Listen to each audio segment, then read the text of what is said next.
সকলোকে স্বাগতম জনাইছোঁ। ইতিমধ্যে আপোনালোকে দেখিছেই আমাৰ মাজত অসমৰ 4গৰাকী বিশেষ ৰাজনীতিবিদ উপস্থিত আছে। 3টা আঞ্চলিক ৰাজনৈতিক দলৰ 3গৰাকী সভাপতি আৰু এগৰাকী এটা ৰাষ্ট্ৰীয় দলৰ প্ৰাক্তন সাধাৰণ সম্পাদক তথা বৰ্তমানৰ সাংসদ, মংগলদৈ সমষ্টিৰ দুবাৰৰ তেখেত সাংসদ। মৃণাল দাই কৈছে বিষয়টোৰ সন্দৰ্ভত আৰু মই পাতনি দীঘলীয়া নকৰোঁ। মই সকলোকে স্বাগতম জনাইছোঁ। মই প্ৰমোদ বড়ো ডাঙৰীয়া, মই আপোনাৰ পৰাই আৰম্ভ কৰিব বিচাৰিছোঁ। আমাৰ পৃথিৱীৰ ভিতৰতেই আটাইতকৈ বৃহৎ গণতান্ত্ৰিক দেশখন ভাৰতবৰ্ষ, আমি সকলোৱে জানো।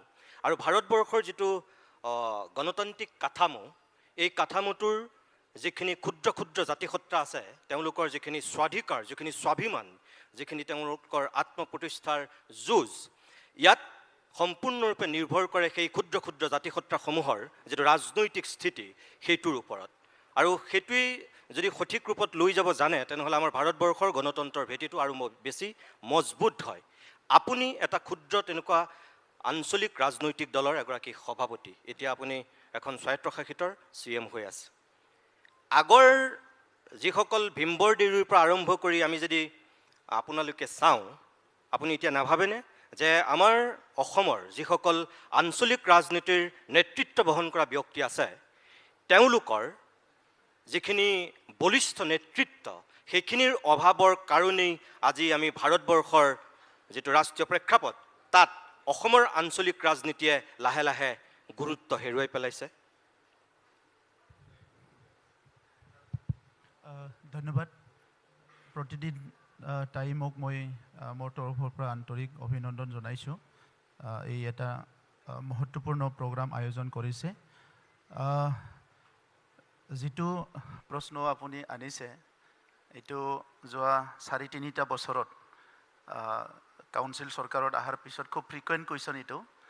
আৰু মই এনেকৈ ভাবোঁ যে যেতিয়াই আপুনি ৰাষ্ট্ৰ এখনৰ কথা কয়, এইটো যিখিনি নেশ্যনেল পাৰ্টি আছে, BJP, কংগ্ৰেছ, লেফ্ট পাৰ্টি, যোনে নহওক কিয়, within the territory of country তেখেতসকলে যি কৰে ভাৰতৰ কাৰণে কৰিব লাগিব। আৰু যেতিয়াই কোনোবা দলে দেশ এখন শাসন কৰাৰ কথা ভাবে, দেশবাসীৰ কথাটো নাভাবিকৈ সি শাসন কৰিব নোৱাৰে। আৰু কোনোবাই কেতিয়াবা যদি পাহৰি যায় যে দেশৰ কোনোবা এটা ৰিজনত কোনোবা এটা পাৰ্টটোক ইগন'ৰ কৰে, তেতিয়াই সেই দলৰ অসুবিধা আহে বা সেই দলটো শাসনত থাকিব নোৱাৰা হয়। তো স্বাধীনতাৰ পৰা এতিয়ালৈকে আমাৰ মেক্সিমাম টাইম আমাৰ কোনোবা নেশ্যনেল পাৰ্টীয়ে ভাৰতখন ৰুল কৰিছে। আৰু খুব কম সময়ৰ কাৰণে মৰ্চা চৰকাৰবিলাক আহিছে, থাৰ্ড ফ্ৰণ্টবিলাক আহিছে। কিন্তু সেইখিনি সময়ত ভাৰতত যিবিলাক ক্ষুদ্ৰ ক্ষুদ্ৰ জনগোষ্ঠী আছে, কিছুমান জনগোষ্ঠীয়ে অস্তিত্ব হেৰাইছে, কিছুমান জনগোষ্ঠীৰ অস্তিত্ব এতিয়াও আছে। আৰু আজি মই আপোনাক ক'বলৈ পাই আনন্দিত হৈছোঁ যে আমি কাউন্সিলত চৰকাৰ অহাৰ পিছত আমাৰ বড়োসকলৰ যিখিনি ট্ৰেডিশ্যনেল কিছুমান আইটেমছ, ফুডৰ পৰা লৈ, আৰণাইৰ পৰা লৈ, গামচাৰ পৰা লৈ, খাদ্যৰ পৰা লৈ 21টা আইটেম GI টেকিং পালোঁ আমি, জিঅ'গ্ৰাফিকেল ইণ্ডিকেশ্যন। চ' বড়োসকলৰ আইডেণ্টিটিৰ যিটো প্ৰশ্ন আছিলে, সেইটোক লৈয়ে সংগ্ৰাম কৰিছিলোঁ। আৰু আজিলৈকে আইডেণ্টিটিটো প্ৰটেক্ট হৈ আছে। 2 নম্বৰ, চৰকাৰ চলোৱাৰ যিটো কথা কৈছে, সেইটোতো আপুনি কোনো প্ৰেডিকশ্যন কৰিব নোৱাৰে। বহুত আঞ্চলিক দল এতিয়ালৈকে ইৰিলেভেণ্ট হৈ গ'ল, আৰু নতুন দল আহিছে, যেনেকৈ আমাৰ ইয়াত দুজনকৈ সভাপতি বহি আছে। চ' সেইকাৰণে প্ৰাসংগিক অপ্ৰাসংগিকটো নিজৰ কামৰ ওপৰত, নিজৰ এজেণ্ডাৰ ওপৰত এইটো হয়। তো আজি মই যিটো ভাবিছোঁ যে ভাৰতীয় জনতা পাৰ্টি বিশ্বৰ ভিতৰতে সৰ্ববৃহৎ দল, আৰু সেই দলটোৱে ভাৰতত ভিতৰতে থকা বিভিন্ন জাতি, জনগোষ্ঠী, ভাষা ভাষী, ধৰ্মৰ লোকৰ ওপৰত কোনোদিনে এণ্টি এটা ষ্টেণ্ড ল'ব নোৱাৰে। আৰু তাত আমি কেনেকৈ নিজৰ সমস্যাবিলাক সমাধান কৰিবলৈ কেনেকৈ আগুৱাই যাম, এপ্ৰ'চটো কেনেকৈ ৰাখিম, সেইটোৰ ওপৰতো নিৰ্ভৰ কৰিব। গতিকে আজি সমগ্ৰ ভাৰতত east, west, south, east, north চবতো চালে তেনেকুৱাই কোনোবা সময়ত কোনোবা দল আগবাঢ়ি আহিছে, কোনোবা পিছ পৰি গৈছে। আৰু আজিৰ তাৰিখত যিহেতু বাৰম্বাৰ কোৱা হৈছে যে ভাৰতীয় জনতা পাৰ্টীয়ে ক্ষুদ্ৰ ক্ষুদ্ৰ দলবিলাকক শেষ কৰি দিব, তো মই সেই কথাটো এজন ভাৰতীয় মানুহ হিচাপে as a citizen of the country মই সেইটো চাই আছোঁ, ষ্টাডি কৰি আছোঁ, আৰু মোৰ সময়ত মই দেখিছোঁ এতিয়ালৈকে উই আৰ ভেৰি কমফৰ্টেবল, তাত একো অসুবিধা পোৱা নাই।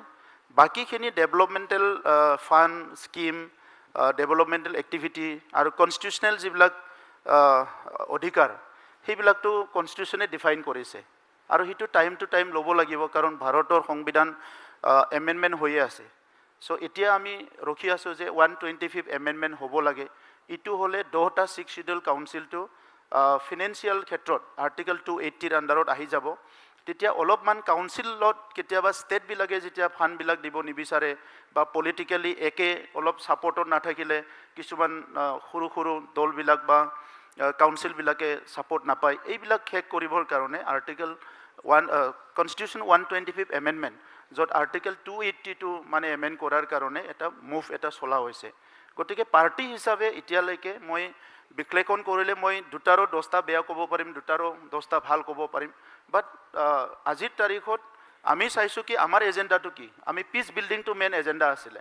কংগ্ৰেছৰ দিনতো অস্ত্ৰ শস্ত্ৰৰ বহুত জনজননী অসমত আছিলে, সেই সময়ৰ পৰা আমি বহুত এপ্ৰ'চ কৰিলোঁ। আজি বিজেপি যেতিয়া আহিল 2014ৰ পিছত, তাত আমাৰ একোটো 2020ত হ'ল, অকল আমাৰ নহয়, আদিবাসীসকলৰ হ'ল, UPDSৰ হ'ল, উলফাৰ অলপ সৰুকৈ হ'লেও একত এটা হ'ল, তেনেকুৱা বহুত উদাহৰণ আছে। আমি কি এপ্ৰ'চ ল'ম এইটোৰ ওপৰত ডিপেণ্ড কৰিব। ঠিক আছে, ধন্যবাদ জনাইছোঁ। মই অখিল গগৈ ডাঙৰীয়া, মই আপোনাৰ কাষলৈ আহিছোঁ। অসমৰ আঞ্চলিক ৰাজনৈতিক দলবিলাকৰ এটা সীমাবদ্ধতা আছে, সেইটো আমি বুজি পাওঁ। আপুনি এটা আঞ্চলিক দলৰ সভাপতি, আপুনি এগৰাকী বিধায়ক। অসম গণ পৰিষদৰ দিনৰ পৰা এতিয়ালৈকে যদি আমি চাওঁ, অসম গণ পৰিষদৰ থানেশ্বৰ বড়োই শেষৰজন চাগৈ জনজাতীয় নেতা যি দলৰ সভাপতিৰ দায়িত্ব বহন কৰিছিল। বাকী আঞ্চলিক যিবিলাক দল আছে, জনগোষ্ঠীয় ভিত্তিত গঠন কৰা দলবিলাকৰ কথা মই কোৱা নাই, যিবিলাক আমি তথাকথিত মূলসুঁতিৰ আঞ্চলিক ৰাজনৈতিক দল বুলি যাক ভাবোঁ, অসম গণ পৰিষদ, ৰাইজৰ দল, অসম জাতীয় পৰিষদ, এই দলবিলাকৰ ভিতৰলৈ যদি আমি চাওঁ তেনেহ'লে দেখিম যে ইয়াত না এতিয়া কোনোবা অসমৰ জনগোষ্ঠীয় ডাঙৰ লিডাৰ আছে, না কোনোবা বংগমূলীয় মানুহৰ লিডাৰ আছে, না কোনোবা অসমৰ ভূমিপুত্ৰসকলৰ এজন ডাঙৰ নেতৃত্বৰ মুখলৈ চাই সেই জনগোষ্ঠীটোৰ মানুহে সেই দলটোৰ মাজত কিবা এটা বিচাৰি পায়। শূন্য। আপুনি সেই ক্ষেত্ৰত কি বুলি ভাবে? আপুনি এটা সংগ্ৰামৰ মাজেদি আহি আজি আপুনি ৰাইজৰ দলৰ সভাপতি হৈ আছে।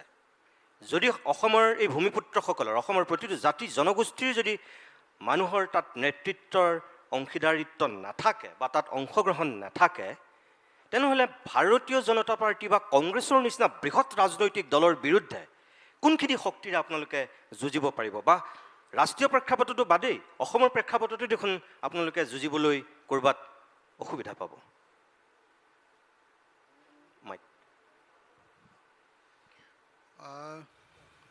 মই ভাবোঁ যে আমাৰ জাতীয় পৰিষদ আৰু আমাৰ ৰাইজৰ দল, এই দুটা পাৰ্টীৰ জন্ম এটা বিশেষ ক্ষণত হৈছিলে। ক্ষণটো আছিলে যে অসমৰ যিটো অসমীয়া জাতিৰ যিটো পৰিচয়, সেই পৰিচয়টোক দুৰ্বল কৰিবৰ কাৰণে, সেই পৰিচয়টোক নাইকিয়া কৰিবৰ কাৰণে আৰু সৰ্বভাৰতীয় এটা কমিউনেল পৰিচয় দিবৰ কাৰণে আমাৰ ওপৰত যিখন কাজ আপি দিছিলে CAA, তাৰ বিৰোধিতা কৰি আচলতে আমি দুইটা পাৰ্টি জন্ম হৈছিলোঁ। গতিকে প্ৰথম কথা যে আমাৰ যিটো ৰাজনৈতিক দল ৰাইজৰ দল, এইটো অকল এটা ৰিজিয়নেল পাৰ্টি নহয়, এইটো এটা ৰিজিয়নেলিষ্ট পাৰ্টি। আমি আঞ্চলিকতাবাদী, অকল আঞ্চলিক দল নহয়, আমি আঞ্চলিক প্ৰশ্নবিলাকক উত্থাপন কৰিব খোজোঁ। আজি বিজেপি দলে অসমৰ কাৰণে কৰা আটাইতকৈ ডাঙৰ ক্ষতিটো অকল নহয়। বিজেপি দলে আটাইতকৈ ডাঙৰ ক্ষতিটো কৰি দিলে যে অসমৰ স্পেচিয়েল কেটেগৰী ষ্টেটাছটো নাইকিয়া কৰি দিলে 2015ত। স্পেচিয়েল কেটেগৰী ষ্টেটাছ নাইকিয়া কৰি দিয়াৰ কাৰণে আজি যে অসমত যিমান অৰ্থনৈতিক সংকট হৈছে, এই যে আজি সদায় ওলাই আছে 1,55,000 কোটি টকাৰ ধাৰ ল'লে, এই যে কৈ আছে যে বিজেপি চৰকাৰখন দেউলীয়া হৈ গ'ল, এই যে কৈ আছে যে এতিয়া দৰমহা দিবৰ কাৰণে পইচা নাইকিয়া হৈছে, এই যিটো পৰিস্থিতিৰ সৃষ্টি হৈছে, এইটো বেচিকেলি আমি দেখিবলৈ পাইছোঁ যে অসমৰ বিশেষ ৰাজ্যৰ মৰ্যাদাটো কৰ্তন কৰি দিয়াৰ কাৰণে। বিজেপি দলে যিহেতু আপুনি দেখিছে যে বিশ্বাস কৰে যে এক দেশ এক শাসন ব্যৱস্থা, এক দেশ এক ভাষা, এক দেশ এক ধৰ্ম, এক দেশ এক কৰ ব্যৱস্থা GST আনিছে, সেইকাৰণে এক দেশ এতিয়া এক নিৰ্বাচনী ব্যৱস্থা আনিছে। ঠিক তেনেকৈ তেওঁলোকে এক দেশ এক শাসন ব্যৱস্থাৰ অধীনত তেওঁলোকে ভাৰতবৰ্ষৰ সংবিধানৰ আটাইতকৈ যিটো ইম্পৰ্টেণ্ট ষ্টেটবিলাকৰ ৰাজ্যবিলাকৰ কাৰণে থকা যিটো অনুচ্ছেদ আপোনাৰ 370 সেইটো নাইকিয়া কৰি দিলে। কাশ্মীৰৰ কাৰণে বুলি তেওঁলোকে মুছলমানক দেখুৱাই সেইটো নাইকিয়া কৰি দিলে, কিন্তু সেইটো আছিলে গোটেই ৰাজ্যবিলাকৰ কাৰণে সংবিধানে দিয়া আটাইতকৈ ডাঙৰ সুৰক্ষা কৱচ, সেইটো নাইকিয়াই কৰি দিলে। তাৰ পাছত ডাঙৰ সুৰক্ষাটো আছিলে যে 371A পৰা জেৰ ভিতৰত, এইটো হ'ল নাগালেণ্ডকে ধৰি এইবিলাক। নাগালেণ্ডক এতিয়ালৈকে এইটো নাইকিয়া কৰি দিব পৰা নাই, কিন্তু তাৰ পাছত আন এটা বস্তু নাইকিয়া কৰি দিলে, সেইটো হ'ল আমাৰ অসমসহ 11খন ৰাজ্যক যিটো বিশেষ ৰাজ্যৰ মৰ্যাদা দিছিলে সেইটো নাইকিয়া কৰি দিলে। তো এনেকৈ যেতিয়া এটা সৰ্বভাৰতীয় দলে যেতিয়া এটা জাতিৰ জাতীয় পৰিচয়টো নাইকিয়া কৰি দিব খোজে, এটা জাতিৰ বিশেষ যিটো আইডেণ্টিটি, বিশেষ যিবিলাক সা সুবিধা, বিশেষ যিবিলাক ধৰণৰ অধিকাৰ, সেই অধিকাৰটো নাইকিয়া কৰি দিব খোজে, তেতিয়া মানুহে কি কৰে, মানে ফাইট বেক কৰে। আৰু সেই ফাইট বেকৰ ফলস্বৰূপে এনেকুৱা আঞ্চলিক দলবিলাক গঢ়ি উঠে। তো আমি জাতীয় পৰিষদ বা আমি ৰাইজৰ দল, সেইকাৰণে আমিতো খোলাখুলিকৈ কওঁ যে আমি ৰাইজৰ দলে অকল আঞ্চলিক স্বাৰ্থৰ, অকল আঞ্চলিক এটা দল নহয়, আমি আঞ্চলিক স্বাৰ্থক প্ৰতিনিধিত্ব কৰোঁ। আৰু যি ৰাষ্ট্ৰীয় ৰাজনীতিয়ে আমাৰ আঞ্চলিক স্বাৰ্থক বিঘ্নিত কৰে তাৰ আমি তীব্ৰ বিৰোধিতা কৰোঁ। আজি এতিয়া বিজেপি দলে কৈ আছে যে এক দল এক নিৰ্বাচন কি এক দেশ এক নিৰ্বাচনৰ ব্যৱস্থা আনিব। এক দেশ এক নিৰ্বাচনৰ ব্যৱস্থা অনাৰ পাছত এক ৰাতিৰ ভিতৰতে বা এটা দিনৰ ভিতৰতে আমাৰ দেশৰ সংবিধানৰ যিকোনো অনুচ্ছেদ, যিকোনো ধাৰা বদলি কৰি আমাৰ দেশখনৰ গোটেই বেচিক কেৰেক্টাৰটো চেঞ্জ কৰি দিব পাৰিব। যিটো এতিয়া আমাৰ ফেডাৰেল ভাৰতত যিটো সুৰক্ষিত হৈ আছে সেইবিলাক নাইকিয়া কৰি দিব পাৰিব। গতিকে এই যিটো বিজেপিৰ যিটো এককেন্দ্ৰিকতা, সেই এককেন্দ্ৰিকতাৰ বিৰুদ্ধে ৰাজ্যৰ প্ৰত্যেকটো প্ৰান্তে প্ৰান্তে এনেকুৱা ধৰণৰ আঞ্চলিকতাবাদী দল জন্ম হৈছে। আঞ্চলিকতাবাদী দলবিলাকে নিজৰ পৰিচয়ৰ কাৰণে, জাতিটোৰ পৰিচয়ৰ কাৰণে, জনগোষ্ঠীৰ পৰিচয়ৰ কাৰণে, অঞ্চলটোৰ অৰ্থনৈতিক সা সুবিধাৰ কাৰণে, অঞ্চলটোত কৰা লুণ্ঠনৰ বিৰুদ্ধে প্ৰতিবাদ কৰিবৰ কাৰণে এনেকুৱা ধৰণৰ দল গঠন কৰে। আৰু সেইকাৰণে আপুনি সদায় এটা বস্তু দেখিব যে আঞ্চলিক দলৰ আপুনি কেতিয়াবা দেখিব পাৰে যে ইয়াত লিডাৰ নাই নেকি, কিন্তু আপুনি দেখিব যে সকলো ৰাজনৈতিক দলতকৈ আঞ্চলিক দলৰ গণভিত্তি সদায় বেছি থাকে। সদায় আপুনি সকলো ক্ষেত্ৰতে দেখিবলৈ পাব যে গণভিত্তি এইকাৰণে বেছি থাকে যে ই নিজৰ এথনিচিটিৰ লগত নিজকে ৰিলেট কৰি লয়। গণভিত্তি বেছি থাকে, কিন্তু অসমৰ ক্ষেত্ৰত ওলোটাটো হৈ আছে। মই সেই কথাটো কৈছোঁ। আজি মানে পশ্চিমবংগৰ ক্ষেত্ৰত সুকীয়া, আজি অন্ধ্ৰপ্ৰদেশৰ ক্ষেত্ৰত সুকীয়া, আজি দক্ষিণ ভাৰতৰ ক্ষেত্ৰত সুকীয়া, কিন্তু অসমত মানে আচলতে অসমত কেইবাটাও ঘটনা ঘটিছে। ইয়াৰ আগৰ আঞ্চলিক দলবিলাকৰ আপোনাৰ অসম গণ পৰিষদৰ যিবিলাক কাম কাজ, সেই কাম কাজবিলাকৰ প্ৰতি মানুহৰ অনিচ্ছা, সেই অনীহা, সেই আটাইবিলাকে হয়তো আঞ্চলিকতাবাদক কেতিয়াবা কিছু সময়ৰ কাৰণে এনেকৈ ধৰণে কৰে। মানে বাৰে বাৰে টেঙাম বেচিব আৰু নোৱাৰিব। আপুনি দেখিছে যে ভাৰতবৰ্ষৰ বিজেপি দলৰ আটাইতকৈ জনপ্ৰিয় অৱস্থাটোত কা আন্দোলন হৈছিলে আৰু অসমৰ 80% মানুহে কা আন্দোলনত যোগদান কৰিছিলে। সেইবিলাক আঞ্চলিকতাবাদী ভাৱধাৰাৰ কাৰণে মানুহখিনি ওলাই আহিছিলে। আজি ৰাইজৰ দলে তাক প্ৰতিনিধিত্ব কৰিব পাৰিছোনে নাই বেলেগ কথা, অসম জাতীয় পৰিষদে কৰিব পাৰিছোনে নাই বেলেগ কথা, বা অসম গণ পৰিষদে বা আমাৰ UPPL কৰিব পাৰিছে নাই বেলেগ কথা, কিন্তু মানুহ স্বাভাৱিকতে আমাৰ অসমৰ মানুহৰ 3টা পৰিচয় সদায় থাকে। এটা হ'ল তাৰ জনগোষ্ঠীগত পৰিচয়, কাৰ্বি হিচাপে কাৰ্বি মানুহ এজনৰ পৰিচয়, অসমীয়া হিচাপে অসমীয়া মানুহ এজনৰ পৰিচয়, মানে একেজন মানুহে কাৰ্বি মানুহো, অসমীয়া মানুহ আৰু ভাৰতীয় মানুহো, এই 3টা পৰিচয় সদায় থাকে। আৰু সদায় আমি দেখিছোঁ যে জনগোষ্ঠীগত আৰু অসমীয়া পৰিচয়টো, জাতীয় পৰিচয়টো সদায় ৰাষ্ট্ৰীয় পৰিচয়তকৈ সদায় বেছি শক্তিশালী হৈ থাকে। মই আপুনি উত্তৰটো স্পষ্টকৈ যদিও মোক কোৱা নাই, মই লুৰিণজ্যোতি গগৈৰ পৰা অকণমান সেই ধৰণে আকৌ জানিব বিচাৰিম। এখেতে যে কৈছে অসম গণ পৰিষদৰ বা আগৰ ৰাজনৈতিক দলবিলাকৰ যিটো ভুল সিদ্ধান্ত বা ভুল ফল, তাৰ এতিয়াও আপোনালোকে ভুগি আছে। সঁচা কথা ক'বলৈ গ'লে আমাৰ যিটো আঞ্চলিক ৰাজনৈতিক দৰ্শন বা যিটো আমাৰ অসমীয়া সমাজ জীৱনত প্ৰভাৱ, অসম গণ পৰিষদৰ পৰাই আমি বেছিকৈ দেখোঁ। তাৰ আগৰ আঞ্চলিক দলবিলাকৰ কথা আমি বাদ দিওঁ। 1980ৰ দশকত যেনেকৈ সামাজিক এটা ইছ্যু লৈ পেলাই গোটেই অসমখন উত্তপ্ত হ'ল, তাৰপিছত অসম গণ পৰিষদৰ জন্ম হ'ল, ঠিক একেধৰণে একেটা সময়তে অৰ্থনৈতিক শোষণ আৰু বঞ্চনাৰ বিৰুদ্ধেও অসমৰ মানুহৰ সেই জাতীয় চেতনা, সেই জাতীয় স্বাভিমানৰ কাৰণে আলফাৰ উত্থান হৈছিল। এটা সময়ত অসম গণ পৰিষদে দুবাৰকৈ চৰকাৰ গঠন কৰাৰ পাছত কি কৰিলে, কি দিলে, আমি কি পালোঁ, আমি দেখিলোঁ। ঠিক একেধৰণে যেতিয়ালৈকে হাবিত সেইসকল মানুহ আছিলে, তেওঁলোকক আমি সকলোৱেই সিংহ বুলি ভাবি আছিলোঁ। কিন্তু যেতিয়াই তেওঁলোক আলফাৰ সেই নেতাসকল হাবিৰ পৰা জনসাধাৰণৰ মাজলৈ ওলাই আহিল, তেওঁলোক আচলতে সিংহ নে তেওঁলোক ঘৰৰ মেকুৰীতকৈও তলৰ, তাৰপিছত অসমৰ মানুহে গম পালে। এই যিটো মানুহৰ বিশ্বাসহীনতা, এই যিটো মানুহৰ আস্থাহীনতা, সেইকাৰণেই বাৰু এতিয়া আপোনালোকে হাজাৰ চেষ্টা কৰিও বিজেপি বা কংগ্ৰেছৰ বিৰুদ্ধে এতিয়াও মূৰ দাঙি উঠিব পৰা নাই নেকি? প্ৰথম আপুনি যিটো কথা কৈছে যে গোটেই কথাটো হৈ গ'ল আপোনাৰ দৃষ্টিভংগীটো ব্যক্তিকেন্দ্ৰিক। কোনোবা দল, কোনোবা সংগঠনে বিশ্বাসঘাতকতা প্ৰতাৰণা কৰিছে, তাৰ কাৰণে জাতীয় প্ৰশ্নবোৰ অমূলক হ'ব নেকি? আমি উত্থাপন কৰা যিটো আঞ্চলিক বৈষম্যৰ কথা কৈছে, আপুনি যিবোৰ আঞ্চলিক বৈষম্যৰ কথা কৈছে বা শোষণ নিষ্পেষণৰ কথা কৈ আছে, এইবোৰ সদায় এক্সিষ্ট কৰি আছে আৰু এক্সিষ্ট কৰি থাকিব। আৰু সেইকাৰণে ভাৰতবৰ্ষৰ দৰে এখন বিশাল ৰাষ্ট্ৰত, য'ত ভাৰতবৰ্ষৰ আৰ্টিকল 1তে আমাৰ আঞ্চলিক দলবোৰৰ প্ৰাসংগিকতা বা আঞ্চলিকতাবাদৰ প্ৰাসংগিকতাৰ কথা কৈছে, গতিকে এইটো সদায় আছে আৰু থাকিব। গতিকে মই ভাবোঁ যে কোনোবা এটা ৰাজনৈতিক দলৰ কোনোবা নেতাই বিশ্বাসঘাতকতা প্ৰতাৰণা কৰিব পাৰে, কোনোবা সংগ্ৰামী কোনো দলৰ নেতা কৰ্মকৰ্তা বিষয়ববীয়া মানুহক জাতিটোক বিশ্বাসঘাতকতা প্ৰতাৰণা কৰিব পাৰে। এতিয়া প্ৰশ্নবোৰ আহিলে মূল আমাৰ অধিকাৰক লৈ, আমি আচলতে ৰাজনৈতিক অধিকাৰ আমাৰ সুৰক্ষিত হৈছেনে? আমাৰ ভাষা সুৰক্ষিত হৈছেনে? আমাৰ মাটিৰ ওপৰত থকা, মাটিৰ তলত থকা, ওপৰত থকা সম্পদৰ ওপৰত অধিকাৰ নিৰ্ণয় হ'ল নহ'ল? ৰাষ্ট্ৰসংঘৰ 2007 চনৰ যিখন চনত, সেইমতে খিলঞ্জীয়া মানুহে মাটিৰ ওপৰত অধিকাৰ, আমাৰ নিজৰ সম্পদৰ ওপৰত অধিকাৰ পাইছেনে নাই পোৱা? আমি মাটি ভেটি ৰক্ষা কৰিব পাৰিছোনে নাই পৰা? সেই মৌলিক প্ৰশ্নবোৰক লৈহে আচলতে গোটেই আঞ্চলিকতাবাদৰ ধাৰাটো ভৱিষ্যত নিৰ্ভৰ কৰে। আৰু আমি ভাবোঁ যে এইবোৰ কথা ক্ষণিকৰ কথা। আঞ্চলিকতাবাদৰ গুৰুত্ব ভাৰতবৰ্ষৰ ৰাজনীতিত আছে আৰু থাকিব। নহ'লে বিজেপিয়ে 37টা তেওঁলোকৰ NDA এলায়েন্সৰ তেওঁলোকৰ 36টাই কিয় আঞ্চলিক দল? ইণ্ডিয়াৰ 26টা তেওঁলোকৰ পলিটিকেল পাৰ্টি আছে, তাত গৰিষ্ঠ সংখ্যক আঞ্চলিক দল। তাৰমানে আঞ্চলিক দলৰ ভূমিকা আছে আৰু থাকিব। আৰু বেলেগ বেলেগ ধৰণেও যদি আপুনি ইণ্টাৰপ্ৰিটেশ্যন কৰে, আপুনি য'ত য'ত আঞ্চলিক দলৰ চৰকাৰ আছে তেওঁলোকৰ অৰ্থনৈতিক অৱস্থা, তেওঁলোকৰ স্বাৱলম্বিতা বা তেওঁলোকৰ উদ্যোগৰ উন্নয়নৰ গোটেই গতিবিধি যদি চাই, গতি প্ৰকৃতি যদি আপুনি দীঘলীয়াকৈ পৰ্যালোচনা কৰে, আপুনি তামিলনাডুলৈ যাওক। তামিলনাডুৰ GSDP আজিৰ দিনত 2nd পজিশ্যন ভাৰতবৰ্ষৰ ভিতৰত। এইটো ছেপ্টেম্বৰত চৰকাৰী সংস্থাই কৰা প্ৰতিবেদনৰ প্ৰকাশ।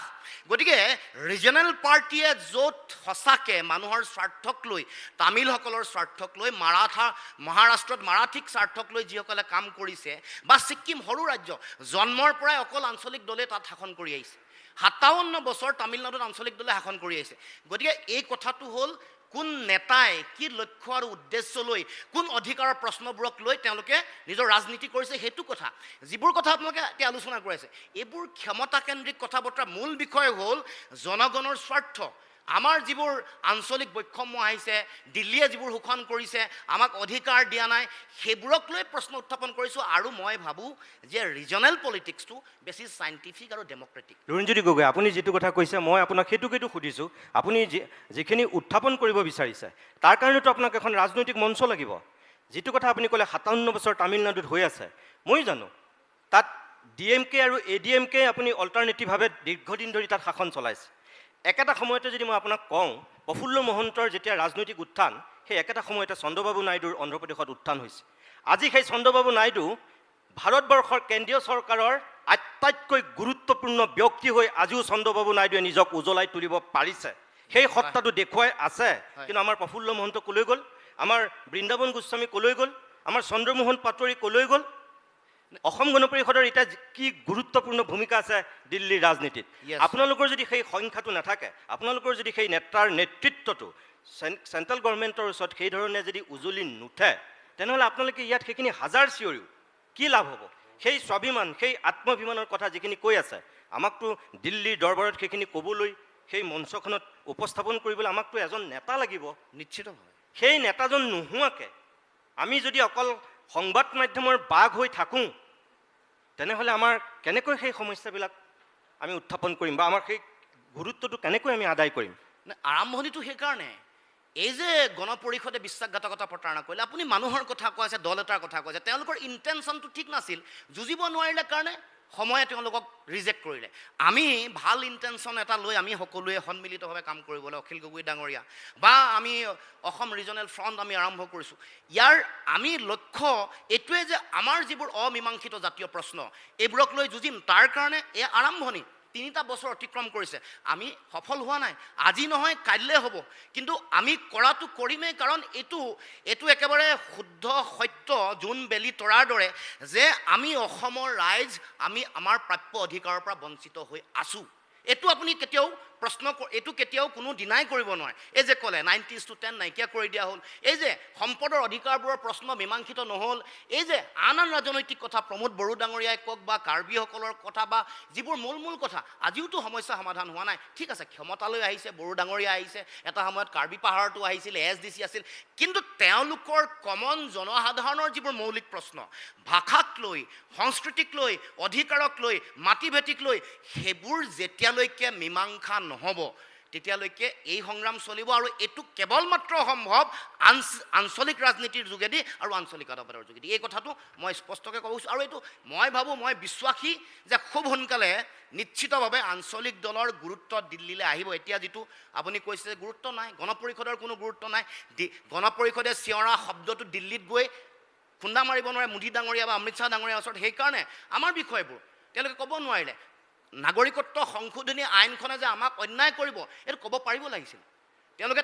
কাৰণ 855জন শ্বহীদৰ ত্যাগৰ বিনিময়ত তেওঁলোকৰ তেজৰ চেকুৰাৰে পাৰ হৈ জন্ম হোৱা এটা দল, তেওঁলোকে ক'ব পাৰিব লাগিছিল যে অন্যায়, 43 বছৰ অতিৰিক্ত বিদেশী বোজা আমাক দিব নোৱাৰে। আমি ইতিমধ্যে 20 বছৰ বোজা লৈছোঁৱেই, দেশৰ হৈ লৈছোঁ, মানৱীয়তাৰ দোহাই দি লৈছোঁ, সমগ্ৰ ৰাষ্ট্ৰৰ হৈ লৈছোঁ, আন্তঃৰাষ্ট্ৰীয় চুক্তি মানি লৈছোঁ। এতিয়া আৰু আমি নোৱাৰোঁ। এইটো ক'ব পৰা দমটো ৰিজনেল পাৰ্টিৰ লিডাৰৰ থাকিব লাগিব, যিটো নাই কাৰণে আজি আপুনি এই মোক প্ৰশ্ন কৰিবলৈ সুযোগ পাইছে। আহি থাকিব লগা দিনসমূহত আমাৰ যেতিয়া চৰকাৰ হ'ব, আমি যেতিয়া আমাৰ আৱাজ দিল্লীলৈকে আহিব, তেতিয়া এই বিষয়বোৰ জাতীয় জীৱনৰ এই মৌলিক বিষয়, মৌলিক প্ৰশ্ন, জাতীয় জীৱনৰ অধিকাৰক লৈ হোৱা যিবোৰ কথা বতৰা, এইবোৰক নিশ্চিতভাৱে যুঁজিম। আৰু এইটো আপুনি বিশ্বাস ৰাখক, এইটো কেৱল মাত্ৰ আঞ্চলিক দলৰ যোগেদিহে সম্ভৱ। মই অখিল গগৈক আৰু লুৰিণজ্যোতি গগৈক ধন্যবাদ জনায়ো মই এতিয়া দিলীপ শইকীয়াৰ পৰা এটা কথা সুধিম। দুয়োগৰাকীৰ বক্তব্য আপুনি শুনিছে যে ভাৰতীয় জনতা পাৰ্টীৰ কাৰণে আঞ্চলিক দলবিলাকক অকল ক্ষমতাত টিকি থাকিবৰ কাৰণেহে এতিয়া প্ৰয়োজন হৈছে নেকি? কিয় সুধিছোঁ মই আপোনাক, দুখন ৰাজ্যৰ দুটা উদাহৰণ মই আপোনাক দিব পাৰোঁ। এফালে মহাৰাষ্ট্ৰ, আনফালে মণিপুৰ। মহাৰাষ্ট্ৰত আঞ্চলিক দলৰ ক্ষেত্ৰত বিজেপিৰ যিটো দৃষ্টিভংগী, বিজেপিৰ চৰকাৰ হোৱাৰ পিছতো মণিপুৰত তাৰ ওলোটা দৃষ্টিভংগী আজিৰ দিনত। ইয়াতেই স্বয়ং কংগ্ৰেছৰ নৱনিৰ্বাচিত সাংসদ মিষ্টাৰ বিমল, তেখেতে খুব আক্ষেপেৰে কিছু কথা কৈ গৈছে আমাৰ এই কনক্লেভতে। মোৰ কথা হ'ল যে সংখ্যা তাত কম কাৰণেই মণিপুৰৰ ক্ষেত্ৰত ভাৰতীয় জনতা পাৰ্টীৰ যিটো দৃষ্টিভংগী সঁচাকৈয়ে এই উত্তৰ পূৰ্বাঞ্চলৰ কাৰণে যিটো এখেতসকলে কয় যে বহু দূৰ, দিল্লীৰ পৰা বহু দূৰ, সেইটো এতিয়াও জল পটপটকৈ বিজেপিয়ে দেখুৱাই আছে নেকি?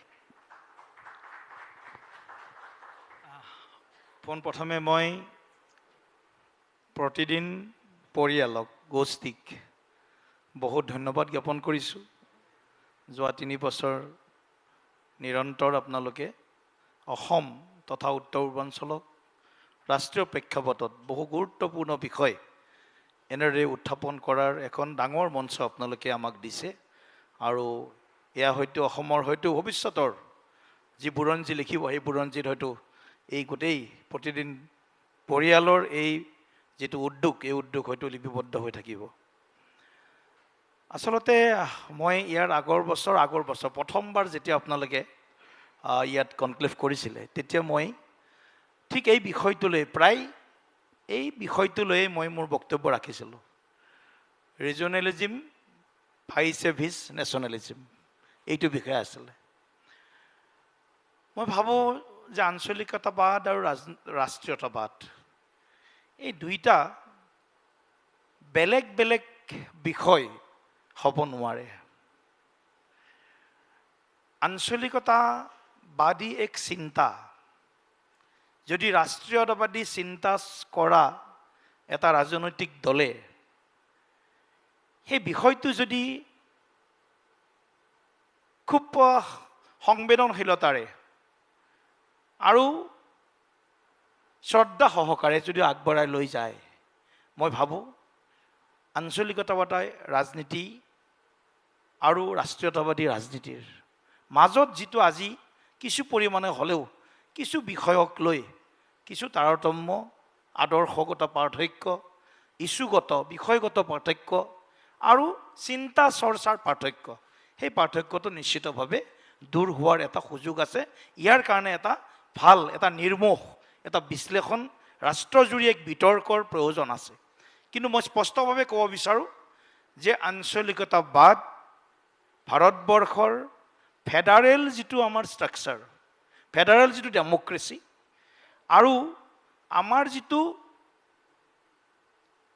ডাইভাৰ্চিফাইড আমাৰ যিটো গোটেই ভাৰতবৰ্ষৰ যি বহু ব্যৱস্থাগত যিবিলাক দিশ আছে, জাতি, ধৰ্ম, ভাষা, পন্থ নিৰ্বিশেষে ডাইভাৰ্চিটি যিটো, তাত ৰিজনেল চেণ্টিমেণ্ট, ৰিজনেল ইছ্যুজ, সেইবিলাক নিশ্চিতভাৱে আঞ্চলিকতাবাদী ৰাজনীতিৰ জৰিয়তে ৰাষ্ট্ৰীয় প্ৰেক্ষাপটত তুলি ধৰাৰ এখন সুন্দৰ এখন মঞ্চ বা সুন্দৰ এটা ব্যৱস্থা হ'ব পাৰে। গতিকে আঞ্চলিকতাবাদক বা আঞ্চলিকতাবাদী ৰাজনীতিক মই নুই বা নস্যাৎ নকৰোঁ, বৰঞ্চ আঞ্চলিকতাবাদ বেছি শক্তিশালী হোৱাটো মই মনে প্ৰাণে বিচাৰোঁ। নাই, দিলীপ শইকীয়া মুখেৰে ক'লে নহ'ব। মোৰ কথা হ'ল আপোনাক মই পোনপটীয়াকৈ কৈছোঁ যে মণিপুৰৰ ক্ষেত্ৰত বিজেপিৰ যিটো স্থিতি, এই যে যিটো বিচ্ছিন্নতাবাদী চিন্তাৰ মই আলফাৰ কথা ক'লোঁ যে শোষণ আৰু বঞ্চনাৰ বিৰুদ্ধে সেই আঞ্চলিকতাবাদী যিটো চিন্তা, জাতীয়তাবাদী যিটো জাত্যাভিমান, স্বাভিমান, এই প্ৰশ্নবিলাক এই দুজন নেতাই যিখিনি কথা আপোনাৰ আগত কৈছে,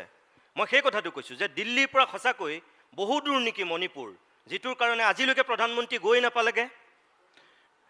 নিত্যমণি শইকীয়া ডাঙৰীয়া, প্ৰথম কথাটো হ'ল আমি যেতিয়া বৃহত্তৰ কথাবিলাক চিন্তা কৰোঁ তেতিয়া সেই বৃহত্তৰ চিন্তাত সেই চাৰ্কলটোত আমি অন্য বিষয়বিলাককো আমি বিবেচনাৰ আওতালৈ আনিব লাগিব।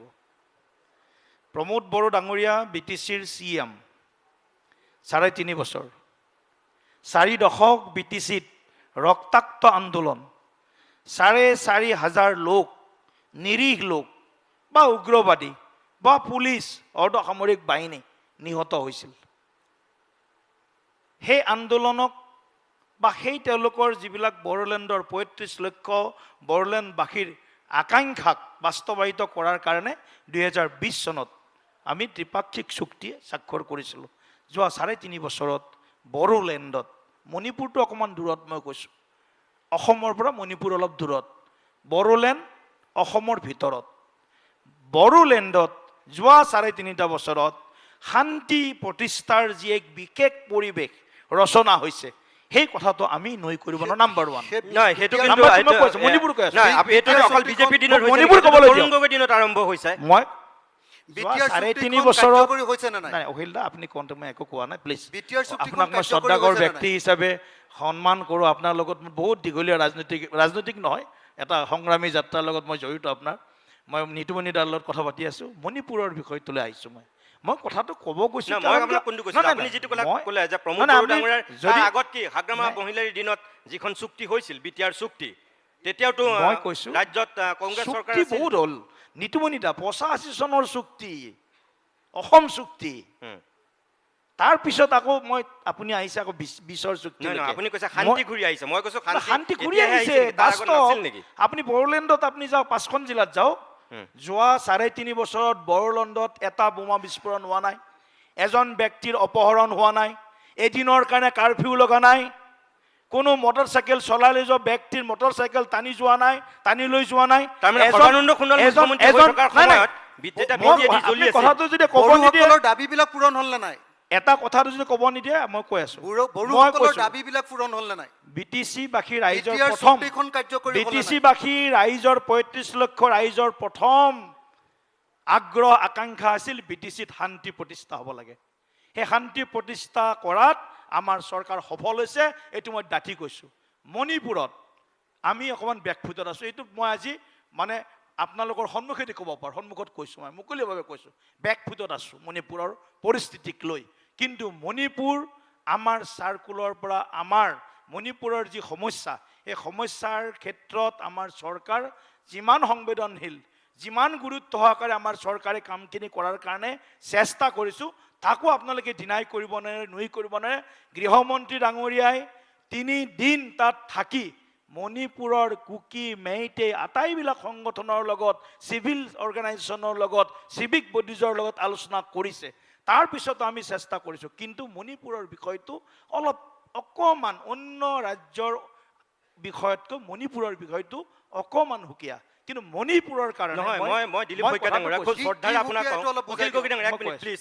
দিলীপ শইকীয়া ডাঙৰীয়া, মোৰ কথাটো এইটো, দিলীপ শইকীয়া ডাঙৰীয়া, মই আপোনাক আৰু অকণমান আগুৱাই গৈ কৈছোঁ, যিটো সময়ত আমাৰ দেশৰ প্ৰধানমন্ত্ৰীগৰাকীয়ে ৰাছিয়া আৰু ইউক্ৰেইনৰ যুদ্ধ বন্ধ কৰিবৰ কাৰণে মধ্যস্থতাকাৰীৰ ভূমিকা ল'ব পাৰে, দুগৰাকী ৰাষ্ট্ৰপতিৰ লগত হেণ্ডশ্বেক কৰি পেলাই তেওঁ শান্তিৰ দূত ক'ব পাৰে, সেইটো সময়ত কি কাৰণত মণিপুৰৰ দুটা গোষ্ঠীৰ মাজত লগা যুদ্ধৰ ক্ষেত্ৰত তেওঁ সেই পদক্ষেপটো ল'ব নোৱাৰে? মণিপুৰ ইমান দূৰ নে, মণিপুৰৰ মানুহ ইমান উগ্ৰ নে যে কেন্দ্ৰীয় চৰকাৰৰ এই কথাকেইটাক গুৰুত্ব নিদিব? মণিপুৰত চৰকাৰ ভাৰতীয় জনতা পাৰ্টীৰ চৰকাৰ, মণিপুৰৰ প্ৰশাসন ভাৰতীয় জনতা পাৰ্টীৰ প্ৰশাসন। ডাবল ইঞ্জিনৰ মই চৰকাৰ। কৈ আছোঁ, সেইকাৰণে আপুনি পথখনত আপুনি যদি ৰিয়েকশ্যন দিয়ে, আপুনিতো হেৰিহে এংকৰহে, আপুনি মোক প্ৰশ্নৰ উত্তৰ কৰিব দিয়ক। এংকৰে যদি এংকৰে যদি নিজৰ ভিউজ দিয়ে, ভিউজ নাই নাই, ভিউজ নহয়, মই আপোনাক এইটো কথা সুধিব লাগিব। আপুনি চাওক, এখেতসকল ৰাজনৈতিক দলৰ নহয়, এখেতসকলেতো হাত চাপৰি মাৰিছে। মই সুধিমেই, মই ৰাইজৰ প্ৰতিনিধি হৈ পেলাই মই আপোনাক কথাখিনি সুধিছোঁ, মই সুধিম। আপুনি মোদীয়ে জানো চেষ্টা কৰা নাই? ইউক্ৰেইন আৰু ৰাছিয়াৰ যুদ্ধ বন্ধ কৰিবৰ কাৰণে চেষ্টা কৰিছে নাই? আপোনালোকে কওক, কৰিছেনে নাই? তেনেহ'লে মণিপুৰত কিয় এইটো কাম কৰিব পৰা নাই তেওঁ? নিতুমিন দা, আপুনি এই কথাটো তেনেহ'লে ওলোটাকে কওক যে মোদী ডাঙৰীয়া ইমান বিশ্বৰ এজন জনপ্ৰিয় আৰু প্ৰভাৱী নেতা যে ৰাছিয়া ইউক্ৰেইনৰ যুদ্ধ বন্ধ কৰিব পাৰে নৰেন্দ্ৰ মোদী ডাঙৰীয়াই। কিন্তু হাত চাপৰি মাৰিব পাৰে নোৱাৰে? অৱস্থা এইটোতো হাত চাপৰি মাৰিব পাৰে মানুহে, হয়নে নহয়? ইমান ডাঙৰ নেতা নৰেন্দ্ৰ মোদী ডাঙৰীয়া। নাম্বাৰ 1। নাম্বাৰ 2, মণিপুৰৰ বিষয়টো লৈ মই এটা কথাই কৈছোঁ, ইয়াৰ কাৰণে এটা সদিচ্ছা আৰু ইয়াত অকণমান মানে কি বুলি ক'ম আৰু মানে এটা এণ্টি ইণ্ডিয়ান মই ক'ব লাগিব। এটা পৰিৱেশ স্থিৰ কৰাৰ কাৰণে ভাৰতবৰ্ষক এটা কিন্তু শক্তি, এই শক্তিয়ে কাম কৰিছিল আৰম্ভণিৰ পৰাই আৰু এতিয়াও সুযোগ পালে এইধৰণে কাম কৰি আছে। ভাৰত চৰকাৰে মই ভাবোঁ এতিয়া মণিপুৰৰ পৰিস্থিতি বহু হাম কাটিছে, বহু ভাল দিশলৈ আহিছে। কেতিয়াবা কেতিয়াবা মণিপুৰত 30 দিনলৈকে ৰোড ব্লকেট আছিলে। 8 বছৰত মণিপুৰত এদিনৰ কাৰণে ৰোড ব্লকেট হোৱা নাই, সেই কথাটো আপোনালোকে মানি ল'ব লাগিব। নৰেন্দ্ৰ মোদী ডাঙৰীয়াৰ চৰকাৰৰ এটা ডাঙৰ সিদ্ধান্ত বা পলিচিৰ কাৰণে মণিপুৰত আজি অস্ত্ৰ লোৱা মানুহৰ সংখ্যা কমিছিল। কিন্তু এই বিষয়টোৱে অকণমান বিশেষকৈ দুইটা জনগোষ্ঠীৰ মাজত ভুল বুজাবুজি ক'ব লাগিব। কোনেও পিছুৱাই নাহে, ইমান চেষ্টা কৰা হৈছে, না মেইটেই পিছুৱাই নে নাগা কুকি পিছুৱাই। সমুখ সমৰত যেতিয়া থাকে অখিল গগৈ ডাঙৰীয়া আৰু যেতিয়া লুৰিণজ্যোতি গগৈ ডাঙৰীয়া যুদ্ধ কৰিব, আপুনি যদি মাজতে দুইজনক শান্ত কৰিব নোৱাৰে, সেইটো লুৰিণজ্যোতি গগৈৰ বিফলতা নে অখিল গগৈৰ বিফলতা নে নিতুমণি শইকীয়াৰ বিফলতা, সেই কথাটো আমি চিন্তা কৰিব লাগিব। গতিকে মই বিশেষ কথা মই নকওঁ, এটা কথা কৈছোঁ, আঞ্চলিকতাবাদ 47 চনত দেশ স্বাধীন হৈছে, 77 চনলৈকে কেৱল কংগ্ৰেছ দলে ভাৰতবৰ্ষ শাসন কৰিছিল 30 বছৰ, সুদীৰ্ঘ 30 বছৰ। 77 চনত প্ৰথমবাৰ কোৱালিশ্যন গভৰ্ণমেণ্ট জনতা পাৰ্টীৰ নেতৃত্বত ভাৰতবৰ্ষত হৈছিল। তাৰ আগলৈকে কোৱালিশ্যন গভৰ্ণমেণ্টৰ তেনেকুৱা কোনো চৰকাৰ ভাৰতবৰ্ষৰ ৰাজনীতিত, ভাৰতবৰ্ষৰ ব্যৱস্থাত নাছিল। 77 চনৰ পৰা আৰম্ভ হৈছে। HD Deve Gowda, VP Singh, AK Gujral, তিনিওখন চৰকাৰ আনাত কোনোবা যদি ৰাজনৈতিক দলে ভূমিকা লৈছে, আঞ্চলিকতা ৰাজনীতিক দলবিলাকে বিশেষ ভূমিকা লৈছে। ঠিক আছে, গতিকে মই সেইকাৰণে আঞ্চলিকতা নুই নকৰোঁ। কিন্তু কংগ্ৰেছ দলে যাৰ আজি ইচাৰাত 2জন নেতা উঠা বহা কৰি আছে, কংগ্ৰেছ দলে ইচাৰাত উঠা বহা কৰি আছে, এই 2জন নেতাই মই একদম চেলুট কৰিছোঁ। 855 জন শ্বহীদৰ কথা কৈছে লুৰিণজ্যোতি গগৈ ডাঙৰীয়াই। সেই কংগ্ৰেছ দলটোৱে যিটো দলে 855 জন শ্বহীদৰ স্বীকৃতি নিদিলে, সেই দলটোৰ লগত তেওঁ আজি উঠা বহা কৰে। লাজ লাগে মোৰ, অসমীয়া হিচাপে লাজ লাগায়। কংগ্ৰেছ দলৰ লগত যেতিয়া লুৰিণজ্যোতি গগৈ অখিল গগৈ মই অখিল গগৈৰ লগত বেছি উত্তেজিত এক মিনিট নহ'ব। ৰ'ব, মই কৈ আছো। 855 আপুনি ক'ব, জন শ্বহীদৰ- আপুনি ক'ব। শ্বহীদৰ লুৰিন্দা, চুক্তিখন আপুনি হত্যা ক'ব, কৰা দলটোৱে আপুনি নহয় ক'ব। 855 জন শ্বহীদ নষ্ট কৰি কৰোৱা বিজেপি সেই দল নহয়। দলটোৰ লগত কা- ইছাৰাত কা- যদি জাতি- কোনোবাই উঠা বহা কৰে আমাৰ অসমৰ কাৰণে এয়া দুৰ্ভাগ্য, এয়া লজ্জিত, আমাক লজ্জিত কৰা এটা ঠিক আছে। বিষয়। তাৰ- মই তাৰ প্ৰথম মানে- কথা তাৰ মানে আৰু অসম- এতিয়া কথা কৈছো অসম গণ আৰু শুনক, পৰিষদ তেওঁলোকৰ ইচ্ছামতে- কংগ্ৰেছ দলে সদায় তাৰমানে 85 অসম গণ চনত পৰিষদ বিজেপিৰ মতে উঠা বহা কৰে। 85 চনত প্ৰমোদ বড়ো ডাঙৰীয়া বিজেপিৰ মতে উঠা বহা কৰে। শাসনৰ স্বাৰ্থ বিজেপিৰ মতে উঠা বহা কৰে। শাসনৰ প্ৰমোদ বড়োৱে কওক। নাই আপোনালোক প্ৰমোদ শাসনত অহা বড়োৱে নাই, আপোনালোক প্ৰমোদ শাসনত বড়োৱে অহা নাই, বিজেপিৰ মতে উঠা বহা কৰে শাসনত নেকি? অহা নাই, প্ৰমোদ শাসনত বড়ো অহা বিজেপিৰ নাই, মতে উঠা বহা কৰে নেকি? শাসনত অহা নাই কৰে নেকি? এতিয়ালৈকে। তাৰমানে শাসনত প্ৰমোদ বড়ো অহা নাই, বিজেপিৰ মতে উঠা বহা কৰে শাসনত আৰু আহিলে কমন আমাৰ মিনিমাম অতুল বৰা প্ৰগ্ৰেম আৰু হয়, কেশৱ মহন্ত শাসনত বিজেপিৰ অহাৰ মতে পিছৰ উঠা কথা বহা হ'ব এইটো। নাম্বাৰ 1, শুনক 85 চনত প্ৰথম চৰকাৰ আছিল অসমত অগপৰ চৰকাৰ। সেই চৰকাৰখনকো কংগ্ৰেছ দলে 5 বছৰ টিকিব নিদিলে। 4.5 বছৰ হোৱাৰ পিছত কংগ্ৰেছ দলে মিলিটেন্সিৰ নামত, ইনচাৰ্জেন্সিৰ নামত বহুত মানুহৰ ল'ৰা ঠিক, ছোৱালীৰ ঠিক, হাতত বন্দুক ঠিক উঠাই আছে। দিলে, দিলীপ আন্দোলন শইকীয়া- কৰিলে। যদি অসমৰ অস্থিৰতাৰ কাৰণে, অসম 50 বছৰ পিছ পৰি যোৱাৰ কাৰণে কোনোবা দল দায়ী, সেই দল হৈছে কংগ্ৰেছ দল, যাৰ লগত আজি আমাৰ মহান দুজন ঠিক নেতাই আছে, মিত্ৰতা ঠিক কৰি আছে। ঠিক আছে। লুৰিণে ক'ব বিচাৰিছিলে, লুৰিণজ্যোতি গগৈ আপুনি কৈ লওক, তাৰপিছতে মই প্ৰমোদ বড়োৰ কাষলৈ যাম। এনেকুৱা মহান হৈ দেখুৱাইছে 855 জন শ্বহীদৰ ত্যাগৰ বিনিময়ত হোৱা চুক্তিখন হত্যা কৰা দলটোৱে মোৰ কাষত বহি আছে আৰু কথা কয় তেওঁ। মোৰ এটাই 43 মোৰ বছৰ এটাই প্ৰশ্ন। বিদেশীৰ অতিৰিক্ত বিদেশী বুজা দিছে। হত্যা 43 বছৰ হত্যাকাৰীৰ অতিৰিক্ত লগত বিদেশী বুজা দিছে। হত্যাকাৰীৰ লগত যিজন বহি আছে, হত্যাকাৰীৰ লগত যিজন বহি আছে, কোনে কাক মাফ কৰিব কওক? আৰে 85 চনৰ পৰাই 2016 লৈকে কংগ্ৰেছ অগপই 47 চনৰ পৰা শাসন 50 কৰাৰ চনলৈকে সুবিধা পাইছিল, কংগ্ৰেছ চৰকাৰ কিয় তেওঁলোকৰ চুক্তিখন শ্যামা প্ৰসাদ মুখাৰ্জী দখল তেওঁলোকৰ মন্ত্ৰী নকৰিলে? নাছিলে নেকি? হত্যাকাৰীৰ লগত বহি আছে, মোৰ শ্যামা ক'বলগা একো প্ৰসাদ নাই। মুখাৰ্জী। আপুনি আৰু বহক, আৰু 855 জন শ্বহীদ কৰক, নাই, নাই, কংগ্ৰেছৰ নাই। শাসন আনক, আৰু বহক আপুনি, নাই, হ'ব। আৰু 855 জন শ্বহীদ কৰক। নাই, দিলীপ শইকীয়া আৰু লুৰিণজ্যোতি গগৈ, মই কৈ ল'ব দিয়ক। মই মানে প্ৰথম কথাটো হ'ল, প্ৰথম কথা চাওক, কংগ্ৰেছৰ লগত আদৰ্শগত বিৰোধ আছে আৰু ভৱিষ্যতৰ দিনসমূহতো থাকিব। যিহেতু বিজেপিক পৰাভূত কৰিব লাগে, সেইকাৰণে সহৱস্থান। তেওঁলোকে পাহৰি গৈছে, ইতিহাস নপঢ়ে, পাহৰি গৈছে 46 to 49 শ্যামা প্ৰসাদ মুখাৰ্জী কংগ্ৰেছৰ জৱাহৰলাল নেহৰুৰ লগত বাণিজ্য মন্ত্ৰী আৰু উদ্যোগ মন্ত্ৰী আছিল। পাহৰি গৈছে। কেয়াৰটেকাৰ তেওঁলোকে- চৰকাৰ, শুনক, মোক কেয়াৰটেকাৰ কৈ ল'ব দিয়ক, গভৰ্ণমেণ্ট মনত মোক ৰাখিব। কৈ ল'ব দিয়ক, মোক কৈ ল'ব সেইখন দিয়ক, মোক কৈ ল'ব দিয়ক, সেইখন মোক কৈ গান্ধীজীয়ে ল'ব দিয়ক, বনোৱা কৈ ল'ব দিয়ক, কেবিনেট, কৈ ল'ব কেয়াৰটেকাৰ দিয়ক। গভৰ্ণমেণ্ট নট কৈ ইলেক্টেড। ল'ব দিয়ক। 1952 ফাৰ্ষ্ট কৈ ল'ব ইলেকশ্যন ইন ইণ্ডিয়া, জেনেৰেল ল'ব ইলেকশ্যন দিয়ক। 1952, কিয় চিঞৰে? মনত ৰাখিব গোটেই কথাবিলাক। কিয় চিঞৰে? নাই, ৰ'ব, কৈ ল'ব দিয়ক। PDPৰ লগত পাকিস্তানপন্থী মেহবুবা মুফতিৰ লগত চৰকাৰ কৰে। মোৰ আগত কথা ক'ব আহিছে। 41 পৰা 42লৈকে নৰ্থ ইষ্টাৰ্ণ প্ৰভিন্সত মুছলিম লীগৰ লগত চৰকাৰ কৰিছে। কথা ক'ব আহিছে। মইতো আঞ্চলিকতা লাগে বুলি কৈ আছো, আৰে মইতো আঞ্চলিকতাৰ নিজে- পক্ষত আছো বুলি কৈছো। আকৌ আপুনি মোকে আকৌ নিজে ধোঁৱা মানে তুলসী পাত বুলি ক'ব। আমাৰ মোকে আকৌ আজি আপুনি স্পষ্ট প্ৰশ্ন কৰি কথা, আছে। কংগ্ৰেছৰ মই লগত বিৰোধ আছিলে, মই কংগ্ৰেছৰ লগত থাকিব। বিজেপিক পৰাভূত কৰাৰ সংগ্ৰামত সহৱস্থান, যেনেকে এটা সময়ত ইমাৰ্জেঞ্চি সময়ত লেফ্টৰ লগত বিজেপি আছিলে। ঠিক আছে, ঠিক আছে। ধন্যবাদ। মই ধন্যবাদ, দুয়োগৰাকীকে নাই, নাই। এইখিনি মই- কথা মই- আপুনি মই মনত প্ৰমোদ ৰাখি বড়ো আৰু অখিল আগন্তুক গগৈৰ নীতি কাষলৈ আহিব নিৰ্ধাৰণ লাগিব। কৰিব। দিলীপ শইকীয়া ডাঙৰ আৰু লুৰিণজ্যোতি গগৈ ডাঙৰ, মই আহিম আপোনালোক দুগৰাকীৰ কাষলৈ। দুখিত প্ৰমোদ বড়ো ডাঙৰীয়া, এইমাত্ৰ যিকেইটা কথা ওলাইছে, মই তাৰ ভিত্তিতে আপোনাক সুধিছোঁ পোনপটীয়াকৈ। যেনেকৈ দিলীপ শইকীয়াই ক'লে যে এই দুয়োগৰাকী নেতা এতিয়া বিজেপিৰ মতে উঠা বহা কৰে, আপুনি কাষত বহি থকাজনো কংগ্ৰেছৰ মতে উঠা বহা কৰে, ঠিক আপুনি কাষত বহি থকাজনো বিজেপিৰ মতে উঠা বহা কৰা আপুনি দলৰ সভাপতি নেকি? অতুল বৰা আৰু প্ৰমোদ বড়ো তাৰমানে বিজেপিৰ মতে উঠা বহা কৰি চলি আছে, আঞ্চলিকতাবাদ নামৰ এই মুখাখন পিন্ধি আছে। এই দুজনে যেনেকৈ দিলীপ শইকীয়াৰ মতে মুখা পিন্ধি কংগ্ৰেছৰ শৰণাপন্ন হৈছে, আপোনালোকক কি সেই একেই পথৰ পথিক তাৰমানে? মানে তেখেতসকলৰ ষ্টেটাছটো আৰু চিটুৱেশ্যনটো বেলেগ, মোৰটো বেলেগ। মই হ'ল ইতিমধ্যে দিলীপ শইকীয়া ডাঙৰীয়াই কৈছে, চবেই জানে যে 5,000 বড়ো মানুহ শ্বহীদ হ'ল 1987 পৰা। ইয়াৰ আগত 1952 পিছত বড়ো সাহিত্য সভা যেতিয়া জন্ম পালে, বড়ো ভাষা সেই সময়ত ৰোমান স্ক্ৰিপ্ট বিচাৰিছিলে, তেতিয়া 16 জন মানুহ শ্বহীদ হ'ল। তাৰ পিছত বড়োসকলৰ পৰিচয় আৰু অস্তিত্বৰ কাৰণে 5,000 মানুহ শ্বহীদ হ'ল। তো এই 5,000 মানুহ শ্বহীদ হ'লে, এইটো যদি গোটেই আপুনি সেই সময়ৰ পলিটিক্সটো চাই, তাতে কংগ্ৰেছো পাব, তাতে কেতিয়াবা হয়তো বিজেপিও পাব অলপ সময়ৰ কাৰণে, AGPও পাব, চবকো পাব। আৰু AGPৰ দিনত বেছি হৈছে আৰু কংগ্ৰেছৰ দিনতো হৈছে। তো এতিয়া আমি কি কৰিম? আমি এজন দেশৰ নাগৰিক হিচাপে আমি কি কৰিম? আমি সেই পাৰ্টিবিলাক দোষাৰোপ কৰাত ব্যস্ত থাকিম নে আমাৰ কামটো কৰাত আমি কিবা এটা এজেণ্ডা তৈয়াৰ কৰিম? আমিতো দেশৰে নাগৰিক হয়।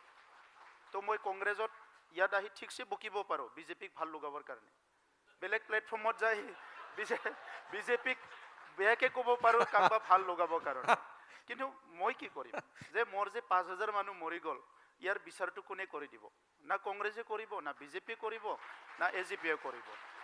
এতিয়া আলফা আন্দোলনত, আছু আন্দোলনত এই 855 জনকহে মেনশ্যন কৰিছে। ইয়াত মেনশ্যন নকৰা কিমান হাজাৰ মানুহ আৰু মৰি গ'ল। আলফাৰ দিনত 14,000 বুলি এটা কথা আছে। তো ইয়াৰ কাৰণে এতিয়া আমি অকল আলফাক দোষাৰোপ কৰিম না ভাৰত চৰকাৰক দোষাৰোপ কৰিম? মই আপোনাৰ অলপ টাইম লৈছোঁ যে মণিপুৰৰ কথাটো কৈছে। মণিপুৰৰ এই ঘটনা হোৱাৰ অলপ আগৰ পৰা তেখেতসকলৰ কিছুমান আণ্ডাৰগ্ৰাউণ্ড যিবিলাক চিজফায়াৰত আছে সেইসকলৰ লগত ময়ো অলপ ষ্টাডি কৰি আছিলোঁ। অলপ উত্তৰ পূৰ্বাঞ্চলৰ উগ্ৰপন্থী সমস্যাবিলাক মই এটা ছাবজেক্ট হিচাপে লৈ অলপমান ষ্টাডি কৰি থাকোঁ। আৰু আজিৰ তাৰিখত যিটো কৈছে তাত মই সৰু উদাহৰণ দিম। আমি মানে বেলেগৰ ভাল বেয়াটো সদায় আঙুলি দেখাই থাকোঁ। ঘৰত যেতিয়া কাজিয়া হয় তেতিয়া আমি কিন্তু কেতিয়াবা হেল্পলেছ হৈ যাওঁ। আমিতো বাহিৰত যাই সুধিলে 10টা মানুহক উপদেশ দিওঁ, এইটো কিয় কৰিছা, এইটো কিয় কৰিছা। কিন্তু ঘৰত যেতিয়া কাজিয়া লাগে, কাৰোবাৰ মানে ৱাইফ হাজবেণ্ডৰ লগতে লাগিল, সিটোত আমি হেল্পলেছ হৈ যাওঁ।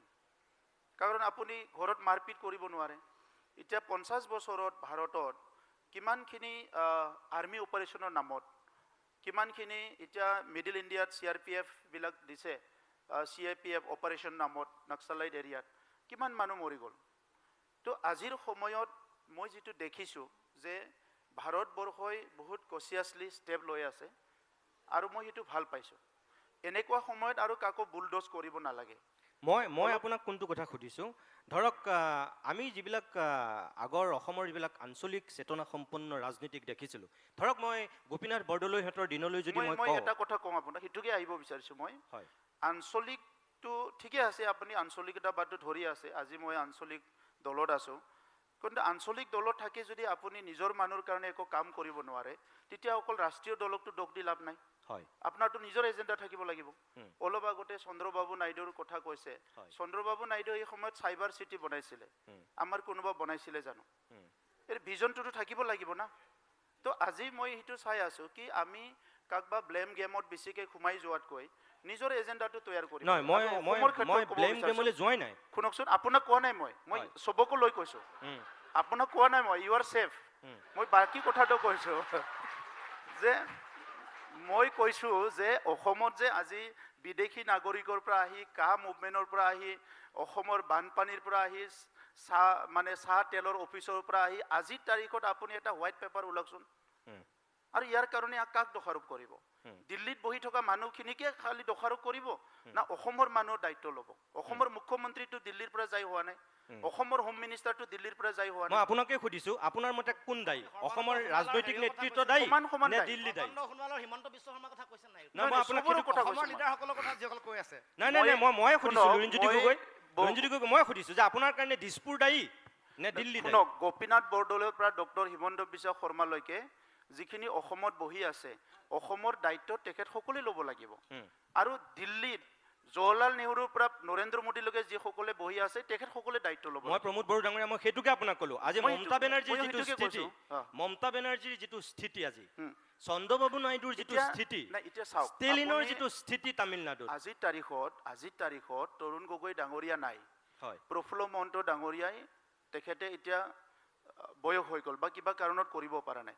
আমি তেখেতসকলৰ ইতিহাসটো ওলাই কাজিয়া কৰিম না আনুগত দিনৰ না, কাৰণে কাজিয়া নিজৰ plan কৰিম? কাজিয়া কৰিব নালাগে। মই আপোনালোকক নাই, সুধিছোঁ সেইটো লাইনতে কৈ যে আছে আপোনালোক কথাবিলাক। তিনিগৰাকী, আপুনি লুৰিণজ্যোতি গগৈ, অখিল গগৈ, সংগ্ৰামৰ মাজেদি আহি আপোনালোক নেতা হৈছে। আজি এটা দলৰ সভাপতিৰ দায়িত্বত আছে। এখেত বিধায়ক, আপুনি CM হৈ আছে, তেখেত দলটোৰ সভাপতি হৈ আছে, তেখেত যুঁজি আছে। চাওক, মোৰ কথা হ'ল যে চাওক, মই তেখেতসকলৰ- কোনটো কথা কৈছোঁ আপোনাক, যে এই যে আপুনি যিখিনি কথা কৈ আছে, প্ৰফুল্ল মহন্তৰ আজি অৱস্থা সেয়া। তৰুণ গগৈ ডাঙৰীয়াৰ দিনত আমি দেখিছোঁ তেওঁৰ কংগ্ৰেছৰ হৈও তেওঁ অসমৰ কিছু আঞ্চলিক স্বাৰ্থ তেওঁ কেনেকৈ কেন্দ্ৰীয় চৰকাৰৰ ওচৰত কৈছিল আমি সেইখিনি দেখিছোঁ।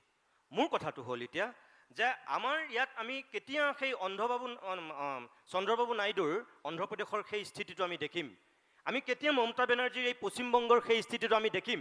আপুনিও যেনেকৈ তৃণমূলৰ তেওঁ যিটো সময়ত তেওঁ বিদ্ৰোহ কৰি আঁতৰি আহিছিল কংগ্ৰেছৰ পৰা, অকলে আছিল, তাৰপিছত আজি তাত তেওঁ বিজেপিৰ অমিত শ্বাহ নৰেন্দ্ৰ মোদীৰ বিৰুদ্ধে তেওঁ অকলে যুঁজি যিটো স্থিতি লৈ আছে, মই সেই কথাটো কৈছোঁ যে আপোনালোকো তেনেকুৱা সম্ভাৱনাপূৰ্ণ নেতা, কিন্তু আপোনালোক আমাৰ অসমৰ আঞ্চলিক ৰাজনীতিৰ নেতাসকল এনেকুৱা নেকি যে বহিবলৈ দিলে শুই দিয়ে? নাই শুনক, সেইটো পৰিৱেশ আহিলে চন্দ্ৰবাবুতকৈ 1000 গুণ ষ্টেণ্ড দিম, কিন্তু সেইটো পৰিৱেশ অহা নাই নহয়। মই কোনটো কথা ক'লোঁ, মোৰ যে 5000 দাদা ভাইসকল মৰি গ'ল, তেখেতৰ ন্যায়টো মই নৰেন্দ্ৰ মোদীৰ এগেইনষ্টত থিয় দিলে পাম নেকি আজি?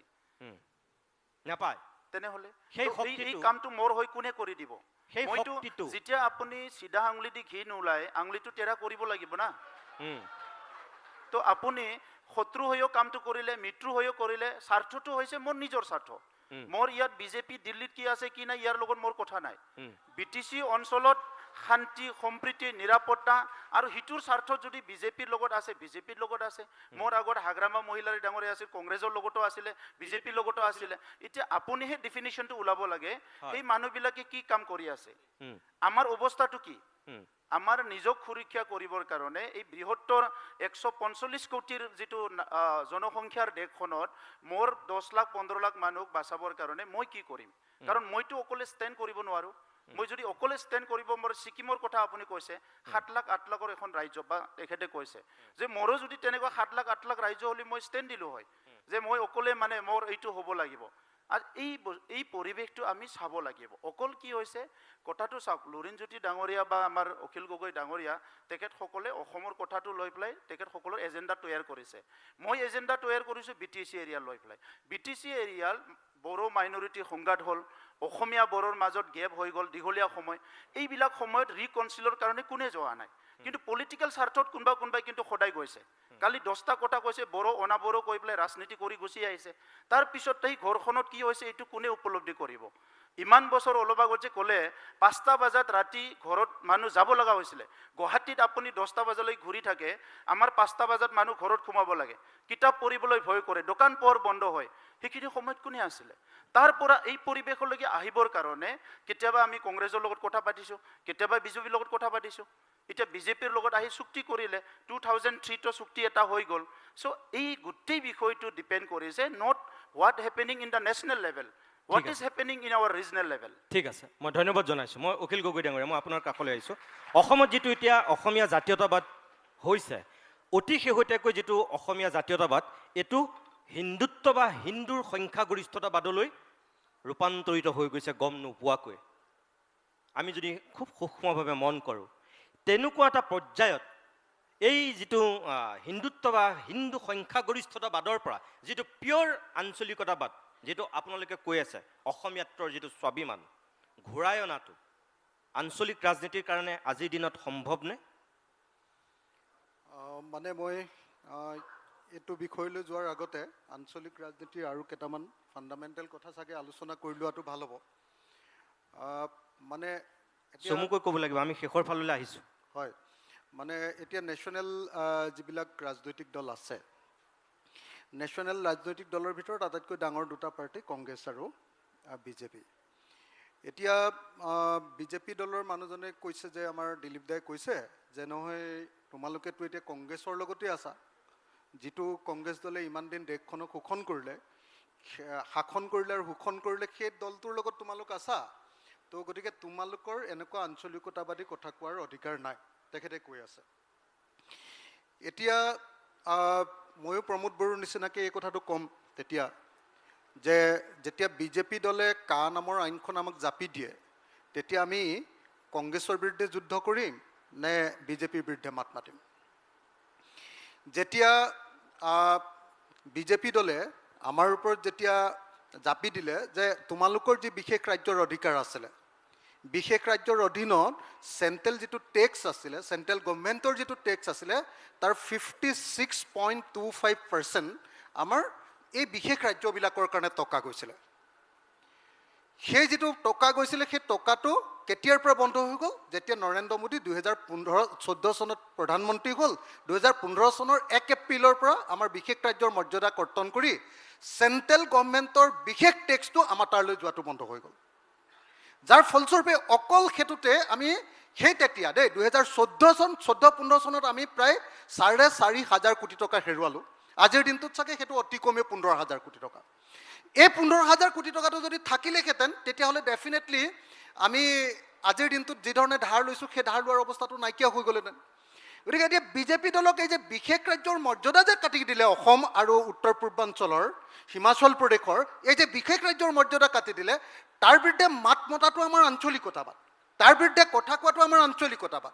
আৰু সেই আঞ্চলিকতাবাদ কৰিবলৈ যাওঁতে যদি আমি কেতিয়াবা কংগ্ৰেছ দলৰ লগত কেতিয়াবা একেলগতে বহিছোঁ বা আন কাৰোবাৰ লগত বহিছোঁ আৰু তাৰ কাৰণে যদি তেখেতে নিন্দা কৰে, তেতিয়াহ'লে সেইটো আমাৰ কৰিবলগীয়া একো নাই, আমি সেইটো কৰি গৈ থাকিম।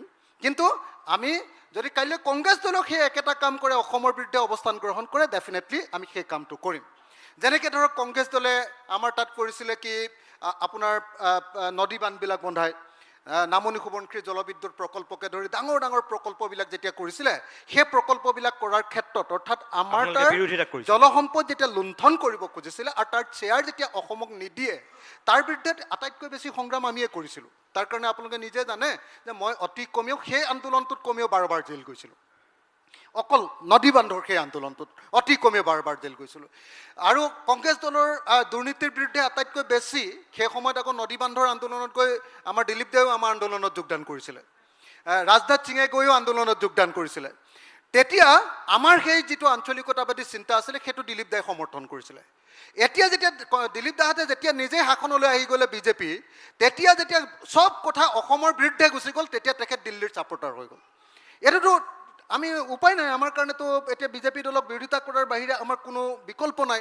2007 চনত যিখন আমাৰ NEIIPP আছিলে, আমাৰ অসমৰ কাৰণে উত্তৰ পূৰ্বাঞ্চলৰ কাৰণে বিশেষ উদ্যোগিক নীতি, বিশেষ উদ্যোগিক নীতি থকাৰ কাৰণে আমাৰ তাত ইণ্ডাষ্ট্ৰি কৰিবলৈ যোৱা মানুহবিলাকক ছাবচিডি দিছিলে। বিজেপি দল আহি এইটোও কাটি দিলে, নাইকিয়া হৈ গ'ল। এতিয়া NEIIPP নাই। NEIIPP নোহোৱাৰ কাৰণে ইণ্ডাষ্ট্ৰিয়েলাইজেশ্যন যথেষ্ট পৰিমাণে নাইকিয়া হৈ গ'ল। তো এই কথাটোৰ যেতিয়া বিৰোধিতা কৰোঁ, তেতিয়া যদি বিজেপিয়ে কয় যে নাই তোমালোক কংগ্ৰেছৰ লগত আছে, তেতিয়াহ'লে আমি কি কৰিম কওক? আজি অসমৰ শেষ যিটো অৰ্থনৈতিক অধিকাৰ আছিলে, যাৰ জৰিয়তে আমি আমাৰ নিজৰ টেক্সটো নিজে উঠাব পাৰিছিলোঁ, GSTৰ জৰিয়তে আমাৰ অসমৰ অৰ্থনৈতিক অধিকাৰটো কাটি লৈ গুচি গ'ল। আপোনালোকে দেখিছে তেওঁলোকে মুখেৰে যিটো কয় নেশ্যনেলাইজেশ্যন, যে যিটো কয় এক দেশ এক কৰ ব্যৱস্থা, GST, কাৰো লগত ভালকৈ আলোচনা নকৰাকৈ এতিয়ালৈকে 150 বাৰমান সলনি কৰা যিখন GST, সেই GSTৰ জৰিয়তে ৰাজ্যবিলাকৰ অৰ্থনৈতিক অধিকাৰৰ শেষৰ যিখন আছিলে, যিবিলাক অৰ্থনৈতিক অধিকাৰৰ কথা আমাৰ পূৰ্বপুৰুষবিলাকে চিঞৰিছিলে যেতিয়া সংবিধান ৰচনা হৈছিলে, সেই অধিকাৰবিলাক যেতিয়া বিজেপিয়ে নাইকিয়া কৰি দিলে, আৰু নাইকিয়া কৰি দি আজিৰ দিনটোত আপোনালোকে যদি চাই পশ্চিমবংগত এতিয়াও GSTৰ পৰা পাবলগীয়া 1,40,000 কোটি টকা পশ্চিমবংগ চৰকাৰক দিবলৈ বাকী আছে। এইবাৰ ফাইনেন্স কমিশ্যন যেতিয়া গৈছে, তেতিয়া আমাৰ অসমৰ মুখ্যমন্ত্ৰীয়ে ৰাইজৰ আগত কয় যে নহয়, ইয়াতে দিল্লীৰ পৰা আমাৰ পাইপডাল খুলি দিছে, পইচা গোটেই দিছপুৰলৈ পইচা গৈ আছে, পানীৰ পাইপ খুলি দিয়াৰ নিচিনাকৈ খুলি দিছে। কিন্তু এইবাৰ যেতিয়া ফাইনেন্স কমিশ্যন গৈছে, মুখ্যমন্ত্ৰীয়ে নিজে কৈছে যে GST কৰি দিয়াৰ পাছততো আমাৰ নিজৰ কোনো টেক্সেশ্যনৰ পাৱাৰেই নাই এতিয়া, গতিকে আমি ক'ৰ পৰা ধাৰ মাৰিম, আমি কেনেকৈ ডেভেলপমেণ্ট কৰিম? এতিয়া নিজেই কৈ আছে, আমাৰ মুখ্যমন্ত্ৰীয়ে এবাৰ কৈছে, মই আপোনালোকক তাৰ ডকুমেণ্ট দি দিব পাৰোঁ, অসমৰ মুখ্যমন্ত্ৰীয়ে কৈ আছে যে চাওক, আমাৰ যেতিয়া বানপানী হৈ গোটেই ইনফ্ৰাষ্ট্ৰাকচাৰ ভাঙি দিলে, আমাৰ বানপানী হৈ যোৱাৰ পাছত ৰেচন দিবৰ কাৰণে কেন্দ্ৰীয় চৰকাৰে পইচা দিলে, কিন্তু ইনফ্ৰাষ্ট্ৰাকচাৰখিনি বনাবৰ কাৰণে আমাক কেন্দ্ৰীয় চৰকাৰে পইচা নিদিয়ে। এই মানে ৰাষ্ট্ৰীয় ৰাজনীতিয়ে আমাৰ আঞ্চলিক ষ্টেটবিলাকক, ৰাজ্যবিলাকক, আমাৰ চৰকাৰবিলাকক যি ধৰণে এতিয়া সম্পূৰ্ণৰূপে নাইকিয়া কৰি দিছে, আৰু বিশেষভাৱে বিজেপিয়ে 4টা ষ্ট্ৰেটেজিৰ জৰিয়তে এই কথাবিলাক যিবিলাক আমাৰ আঞ্চলিক আকাংক্ষা সেইবিলাক নাইকিয়া কৰি দিছে। তেওঁলোকে একদম এটা সাংঘাতিক একদম হাইপাৰ নেশ্যনেলিজিমৰ কথা কৈ, একদম চীনৰ বিৰুদ্ধে, পাকিস্তানৰ বিৰুদ্ধে কথা কৈ, আমি চব মানুহ একেবাৰে মানে এনেকুৱা ধৰণৰ ৰাষ্ট্ৰীয়তাবাদী হৈ যাব লাগে, এইবিলাক কথা কয় তেওঁলোকে। তাৰপিছত তেওঁলোকে এইবাৰ আহিলে হিন্দু মুছলমানৰ পলিটিক্স কৰি, তেওঁলোকে কমিউনেলাইজ কৰি হিন্দু মুছলমানৰ প্ৰশ্ন কৈ কয় যে নাই, মানে কোনোবাই যদি কেতিয়াবা কয় যে তোমালোকে এইবিলাক কি পলিটিক্স কৰিছা, কিয় তোমালোকে ফেচিষ্ট পলিটিক্স কৰিছা, লগে লগে কৈ দিয়ে এইটো মুছলমানৰ পক্ষত। এইবিলাক কৰি গোটেই দেশৰ গোটেই ছ'চিয়েল ফেব্ৰিকটো ধ্বংস কৰি পেলালে। মই আপোনাক সেইটোকে সুধিছিলোঁ যিটো এতিয়া- এতিয়া অসমৰ যিটো সাম্প্ৰতিক পৰিৱেশ হা। যিটো জাতীয়তাবাদ আছিল আজিৰ অসমীয়া দিনটোত আপুনি জাতীয়তাবাদটো যিটো এতিয়া- প্ৰশ্ন আপুনি যিটো স্পেচিফিক প্ৰশ্ন সুধিছিলে আজি যিবিলাক মানুহে খুব উগ্ৰ অসমীয়াৰ কথা কৈ আছে তাৰ বেছিভাগ মানুহৰ তেলটো ইন্ধনটো বিজেপিৰ পৰা গৈ আছে। যিবিলাকক আপোনালোকে নতুন নতুন লিডাৰ দেখিছে নতুন ডাঙৰ এলিগেশ্যন এইটো আপুনি মনত ৰাখিব আপোনালোকে ৰিপিট কৰিব লাগিব এইটো নতুন নতুন লিডাৰ ডাঙৰ দেখিছে allegation আপোনালোকে নিশ্চয় গগৈ। যিবিলাকে আজিকালি সকলোৱে অনবৰতে মনত ৰাখিব এইটো। তামুকক কাটিম কৰি থাকে এইবিলাক একদম মানে স্পেচিয়েলি উগ্ৰ ডিজাইন জাতীয়তাবাদীবিলাক স্পেচিয়েলি বিজেপি ডিজাইন সাৰ পানী পাই আছে বুলি কৈছে স্পেচিয়েলি ডিজাইন কিছুমান বিজেপিৰ হেৰি যে বাঙালীৰ বিৰুদ্ধে কথা কোৱা হিন্দী ভাষীৰ বিৰুদ্ধে কথা কোৱা হিন্দী ভাষীবিলাকক ভয় খুৱাই দিয়া আৰু তাৰপিছত হিন্দী ভাষীবিলাকে আৰু বাঙালীবিলাকে আহি বিজেপিৰ ওচৰত আশ্ৰয় ল'ব আৰু ভোটটো তেওঁলোকে পাব। তো এইটো হ'ল এটা ডিজাইন নেশ্যনেলিজিম এটা ছেক্টেৰিয়ানিজিম এটা এইটো যিটো কৰিছে এইটোৰ কাহিনীটো বেলেগ মই সেইটোলৈ যাবই খোজা নাই কিন্তু বেছিক প্ৰশ্নবিলাক যে বিজেপি হ'ল আঞ্চলিকতাবাদী যিকোনো এখন চৰকাৰ যিকোনো দল যিকোনো আঞ্চলিক চেণ্টিমেণ্ট থকা যিকোনো আঞ্চলিক স্বাৰ্থৰ বিৰুদ্ধে থাকে সদায় ই সদায় এক দেশ এক শাসন ব্যৱস্থাৰ নামত সকলোকে মষিমূৰ কৰি লৈ যায় আৰু সেইকাৰণে সকলো আঞ্চলিকতাবাদী শক্তিৰ আটাইতকৈ ডাঙৰ শত্ৰুটোৰ নাম দেশৰ বিজেপি আৰু সেইকাৰণে এই বিজেপিৰ লগত কেতিয়াও প্ৰমোদ বড়ো থাকিব নোৱাৰে আছে কিন্তু থাকিব এতিয়ালৈকে নোৱাৰে আছে থাকিব এতিয়ালৈকে পাৰিব কেৱল কম্প্ৰমাইজ কৰি থাকিব পাৰিব কেৱল কম্প্ৰমাইজ কৰি থকাটো অসম কি গণ হৈছে? পৰিষদ কেতিয়াও থকাটো কোনো তাৰমানে পধ্যে প্ৰমোদ বড়ো ডাঙৰীয়া অসম গণ বিজেপিৰ লগত পৰিষদ থকাটো কেতিয়াও আপুনি অখিল চাওক, গগৈ ডাঙৰীয়া হজম হোৱা নাই মই তাৰমানে এটা বাক্য কেনেকৈ কৈছোঁ। আছে অখিল গগৈ আজি অসম গণ পৰিষদ আপুনি দেখিছে তাৰমানে আপুনি অসম প্ৰমোদ গণ গগৈ পৰিষদ কেনেকৈ ভৱিষ্যতৰ আছে? ৰাজনীতিটোৰ কথা কৈছে মানে আপুনি? আজি অখিল গগৈ- অসম গণ পৰিষদ কেনেকে আছে চাওক অখিল গগৈ- অসম গণ পৰিষদে গোটেই জীৱন বিদেশী বিৰুদ্ধে আমাক কথা অলপ ক'লে দিয়ক chance।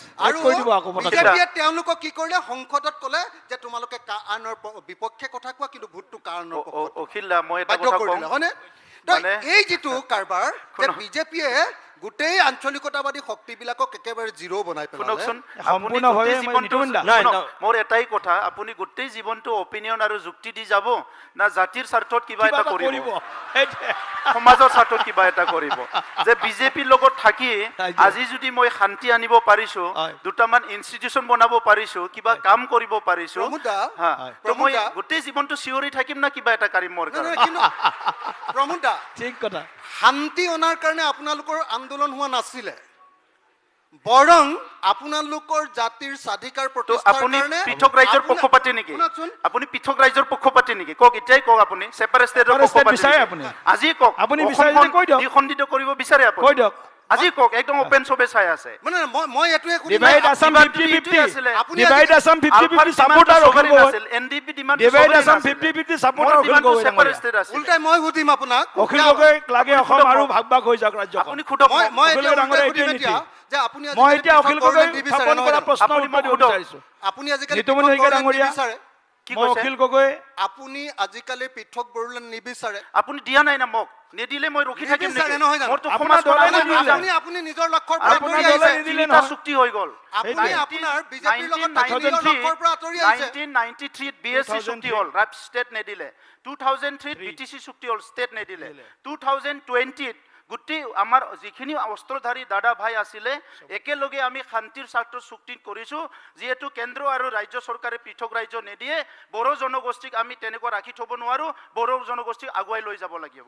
অঞ্চলটো আগুৱাই লৈ যাব লাগিব কিন্তু প্ৰমোদ দা এইটো বড়ো কথা ক'ব মানুহে নালাগে আন্দোলন আমাৰ এজেন্ডাটো আমি বড়ো ক্লিয়াৰ মানুহে আন্দোলন- আমি এটা এক মিনিটৰ কাৰণেও পাহৰি বড়ো পেলাই মানুহে কোনো আন্দোলন কাম কৰা নাই শান্তিৰ কাৰণে কৰা নাছিলে মানে আজিৰ যিটো আপুনি শান্তিৰ কথা কৈছে যে আন্দোলন নকৰি শান্তি তো আমি ব্লাড সেটটো বিচাৰে নেকি আপুনি নাম্বাৰ 1 আপুনি সদায় ব্লাড সেট বিচাৰে নেকি নাম্বাৰ 2 Blood set বিচাৰে নেকি আপুনি? আইএম প্ৰতিষ্ঠা কৰিবৰ কাৰণে আন্দোলন কৰা নাছিলে কি প্ৰতিষ্ঠা হ'ব। এখন আইএম বা এটা তুমি না ডিজাইন বিষয়টো আগলৈ লৈ ইনষ্টিটিউটৰ যাওক। কাৰণে আন্দোলন কৰা তো নাছিলে পৃথক ৰাজ্য বিচাৰিছিল বড়ো আপুনি দিয়ক পৃথক মানুহে ৰাজ্য নিজৰ স্বাধিকাৰ প্ৰতিষ্ঠাৰ কাৰণে বড়ো অঞ্চলত বড়ো মানুহে নিজে আমাৰ নিজক নিজৰ শাসন কৰিব স্বাভিমান যাৰ জাতীয় কাৰণে শাসন অস্তিত্ব কৰিবৰ কাৰণে ৰক্ষাৰ কাৰণে কৈছিলে আন্দোলন আৰু কৰিছো আপুনি আৰু মই UPPL চিভ হৈ আজি পেলাই বিজেপিৰ লগত কম্প্ৰমাইজ মই কৰি চৰকাৰটো বড়ো দায়িত্ব লৈ মানুহক পেলাই আপুনি বিশ্বাসঘাতকতা কৰি আজি শাসন 21টা কৰি আছে। জিআই টেকিং কৰিলো আপুনি কেইটা কৰিলে অসমীয়াৰ জিআই টেকিং কওক আপুনি কেইটা কৰিলে কেইটা কৰিছে মোৰ এতিয়া খাদ্যৰ পৰা লৈ পেলাই আৰণাই গামছা দখনা নাফাম আমাৰ যিমান আছে অনলা খাৰে আঞ্জা সব মানে আমাৰ এই সিপুং আহি গ'ল আপুনি কি কৰিলে প্ৰমোদা সেইটো এডমিনিষ্ট্ৰেটিভ কাম হা সেইবিলাক শুনক, এডমিনিষ্ট্ৰেটিভ কাম আপুনি এডমিনিষ্ট্ৰেটিভ কৰিব পৰা নাই যে আপুনি এডমিনিষ্ট্ৰেটিভ কৰিব পৰা নাই যে কেতিয়া কৰিব আপুনি এডমিনিষ্ট্ৰেটিভ যেতিয়ালৈকে এডমিনিষ্ট্ৰেটিভ কৰিব আপোনাৰ গামছা হেৰাই যাব আজি জিআই টেকিং হ'ল কিবা কয় যেতিয়ালৈকে আপুনি এডমিনিষ্ট্ৰেটিভ কাম কৰিব আপোনাৰ সব হেৰাই যাব তেতিয়ালৈকে কিয় ৰখি থাকিব আপুনি আজি অসম চুক্তি 85 হ'ল আজিলৈকে বহুত দফা ৰৈ থাকিল কিয় ৰৈ থাকিল কোনবাটো মাথা লুগাব লাগিছিল না চুক্তিটো ইফাল নহয় সিফাল কৰি চুক্তি ৰূপায়ণ কৰিবৰ কাৰণে তো আজি প্ৰেক্টিকেল হওক বাস্তৱ হওক আমি 30 বছৰ সংগ্ৰাম কৰি আপুনিও সংগ্ৰাম কৰিছে আমি নিজকে কিবা ইমোশন কৰি হেৰাই পেৰাব নালাগে কংগ্ৰেছও ভাৰতৰে দল বিজেপিও ভাৰতৰে দল 10টা পইণ্ট মই আগতে কৈছো এতিয়া যদি মোক ক'বাতে 10টা কংগ্ৰেছৰ বেয়া কম 10টা বিজেপিৰ বেয়া কম 10টা বিজেপিৰ ভাল 10টা কম বিজেপিৰ 10টা বেয়া কওকচোন কংগ্ৰেছৰ আপুনি। বেয়া কম 10টা বিজেপিৰ বেয়া কওক এইটো এনেই লৰা ধেমালি নহয় নাই মোৰ সময়ো শেষ হৈছে সৰু চলি নাই, নহয় আপুনি- নাই মই এবাৰ লুৰিণজ্যোতি গগৈ কাষলৈ আহিব লাগিব মই ধন্যবাদ জনাইছোঁ অখিল গগৈ আৰু প্ৰমোদ বড়ো ডাঙৰীয়া ৰাজনীতিবিদ আৰু আপোনালোকে জানে আটাইতকৈ বাকপটু মানুহকেইজন আমাৰ লগত বহি আছে গতিকে আমাৰ বহু সময় লাগিব মোৰ সময় শেষো হৈছে মই মই অলপ অখিল গগৈৰ অখিল সময় গগৈৰ উত্তৰ দিব লাগিব মই অখিল গগৈৰ প্ৰশ্নৰ উত্তৰ দিব লাগিব মই আপুনি কৈ লওক তাৰপিছতে মই লুৰিণজ্যোতি গগৈ ডাঙৰীয়াৰ কাষলৈ আহিম আপুনি কৈ লওক হয় অখিল গগৈ ডাঙৰীয়া জানে আমাৰ সংগ্ৰামী সত্তা এটা আৰু অসমৰ মই তেখেতক আৰু উইথ মানে ডিউ ৰেচপেক্ট কথাটো কৈছোঁ মই কাৰণ তেখেতৰ লগত বহু বছৰ আমি জড়িত আছোঁ কিন্তু প্ৰমোদ বড়ো ডাঙৰীয়াই যিটো কথা কৈছে ক'ৰবাত নহয় ক'ৰবাত আমি আৱেগক অকণমান নিয়ন্ত্ৰণ কৰি বাস্তৱিকতাৰ আৰ্হিত বাস্তৱিকতাৰ ভিত্তিত আমি ৰাজ্যখনৰ সকলো জাতি জনগোষ্ঠীৰ দীৰ্ঘদিনীয়া যিবিলাক বিষয় আছে সেইবিলাক সমাধানৰ ওপৰত প্ৰহস্ত কৰিব লাগিব আৰু BTC হৈছে তাৰ এটা উদাহৰণ আবেগক বন্ধ কৰি আপোনাৰ এইটোৱে তাৰমানে সমস্যা অসমলৈ আপুনি বিদেশী চবতে অনাটোক ছাপোৰ্ট দিব লাগে এছেম্বলি বুলি ভাবে আপুনি নহয় চবতে। জানো? এছেম্বলি বুলি ভাবে আপুনি আপুনি চবতে কওক যে এইটো প্ৰব্লেম আপোনাৰ আবেগক আপুনি বন্ধ কৰি অসমলৈ বিদেশী অনাটোক আপুনি সমৰ্থন কৰিব লাগে কা আইনৰ অখিল গগৈ জৰিয়তে ডাঙৰীয়া আপুনি আপোনাৰ আবেগক বিৰোধিতা কৰি শাসনত থাকিব লাগে কাৰণে অসমৰ বিশেষ ৰাজ্যৰ মৰ্যাদা কৰ্তন কৰি দিয়া বিজেপি দলত আমি আত্মসমৰ্পণ কৰি তাত সেইটো দলত যেনে তেনে শাসনৰ কাৰণে ৰৈ থাকিব লাগে 855 জন ডেকা ল'ৰাক যিয়ে শ্বহীদ কৰিছে তাক আৰু শাসনলৈ আনিব লাগে আকৌ শাসনত আনিব লাগে আমিতো আমাৰ নিজৰ শাসনৰ কাৰণে যুঁজি আছো অসমত অবৈধ ময়মনসিঙীয়া বাংলাদেশী মূলৰ ব্যক্তিক ৰেচন কাৰ্ড দি এতিয়াহে লাইনত ভোটাৰ আহিছে। কাৰ্ড দি ৰ'ব কথা আপুনি আপুনি এতিয়াহে লাইনত আহিছে আপুনি কথা পাতক কথা পাতক আপোনাৰ লাইন পাই গৈছে এবাৰ চিঞৰ দিয়ক আপুনি এবাৰ পুৰা দি দিছো আপোনাৰ লাইন পাই গৈছে আপুনি হিন্দু শুনক। মুছলমান যেতিয়া আহি গ'ল আপোনালোকে চেম্পিয়ন এতিয়া এটা কথা এতিয়া আপোনালোকে চিঞৰ দিয়ক পুৰা এতিয়া- হিন্দু মুছলমান লাইন পাই গ'ল নাই তেখেতে মই- একদম মেইন ষ্ট্ৰীমত আহি গ'ল এতিয়া আপোনাক পুৰা দি দিছো তেখেতক 10 মিনিট প্লিজ দিয়ক মই কৈ আছো শুনক নিতুমণি শইকীয়া ডাঙৰীয়া শুনক নিতুমণি শইকীয়া ডাঙৰীয়া কওক অখিল গগৈ ডাঙৰীয়াই আমি কিবা এটা পলিচি ল'লে তাত হিন্দু আৰু মুছলমানটো বিচাৰি পায়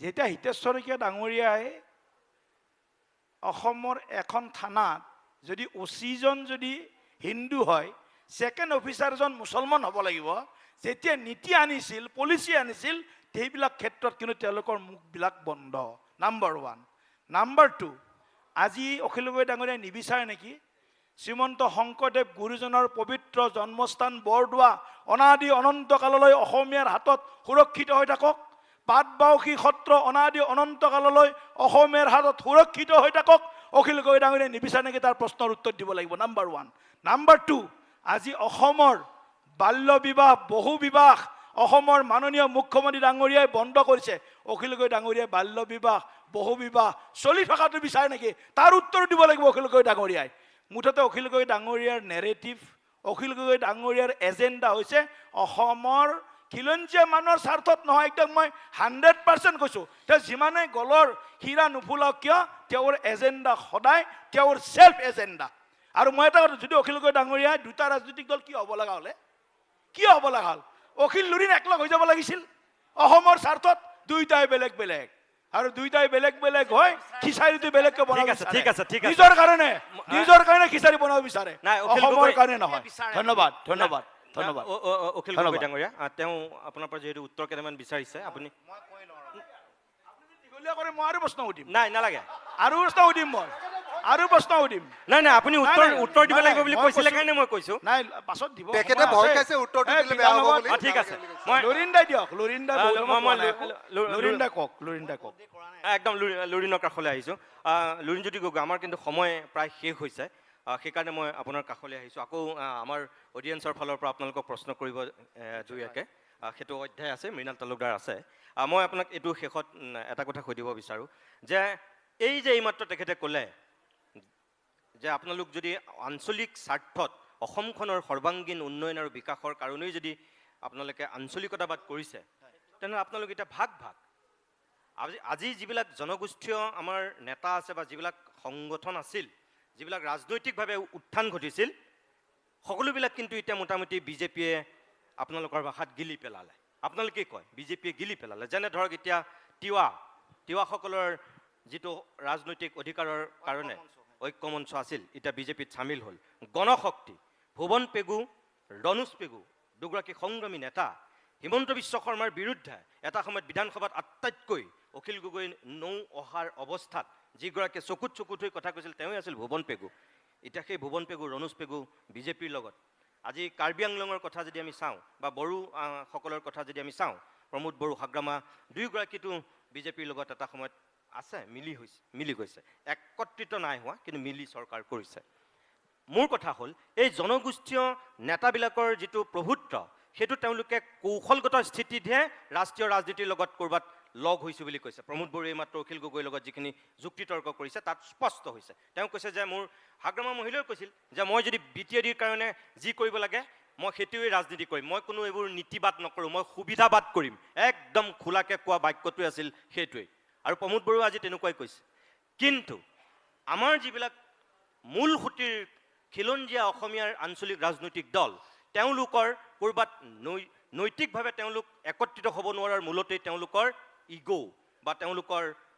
অহমিকা বা তেওঁলোকৰ ক'ৰবাত এটা নিজৰ নেতৃত্বসুলভ কিবা অলপ দুৰ্বলতা তেনেকুৱাবিলাকেই মূল কাৰক হিচাপে ইয়াত চিহ্নিত হয় বুলি কয় আপুনি নিজে সেই ক্ষেত্ৰত কি বুলি ক'ব যে সঁচাকৈ আপুনি আৰু যদি অখিল গগৈ এটা শক্তি হ'লহেঁতেন তেনেহ'লে আপুনি নাভাবেনে যে অসম গণ পৰিষদৰ সেই বিশ্বাসঘাতকতা সেই আস্থাহীনতাৰ বিপৰীতে অসমত এক নতুন আঞ্চলিক ৰাজনীতিৰ এটা বীজ অংকুৰিত হ'লহেঁতেন আপোনালোক দুগৰাকী যদি ক'ৰবাত একত্ৰিত হ'লহেঁতেন আপুনি যিটো প্ৰশ্ন কৰিছে সেইটো উত্তৰ দিয়াৰ আগতে বিভিন্ন কথা আলোচনা হ'ল ময়ো শুনিলোঁ মানে আমি কোনো আৱেগৰ ৰাজনীতি কৰিব খোজা নাই আমাৰ প্ৰশ্ন হ'ল জাতীয় প্ৰশ্ন সমস্যাবোৰ সমাধান কৰিছেনে নাই কৰা কাৰণে কোনে নাই কৰা দিল্লীয়ে নাই কৰা 90:10 নাই দিয়া অসম চুক্তিৰ প্ৰতিটো দফা কাৰ্যকৰী কৰি দিয়া নাই কোনে দিব পাৰিব অসম চুক্তিৰ 6 নম্বৰ দফা নডেল মিনিষ্ট্ৰী কোন হোম মিনিষ্ট্ৰী কেন্দ্ৰীয় চৰকাৰ কৰি দিয়া নাই বৃহৎ নদীবান্ধ বন্ধ কৰাৰ কাৰণে সংগ্ৰাম কৰিছিলোঁ এখেতেও কৰিছিলে আমি সকলোৱে কৰিছিলোঁ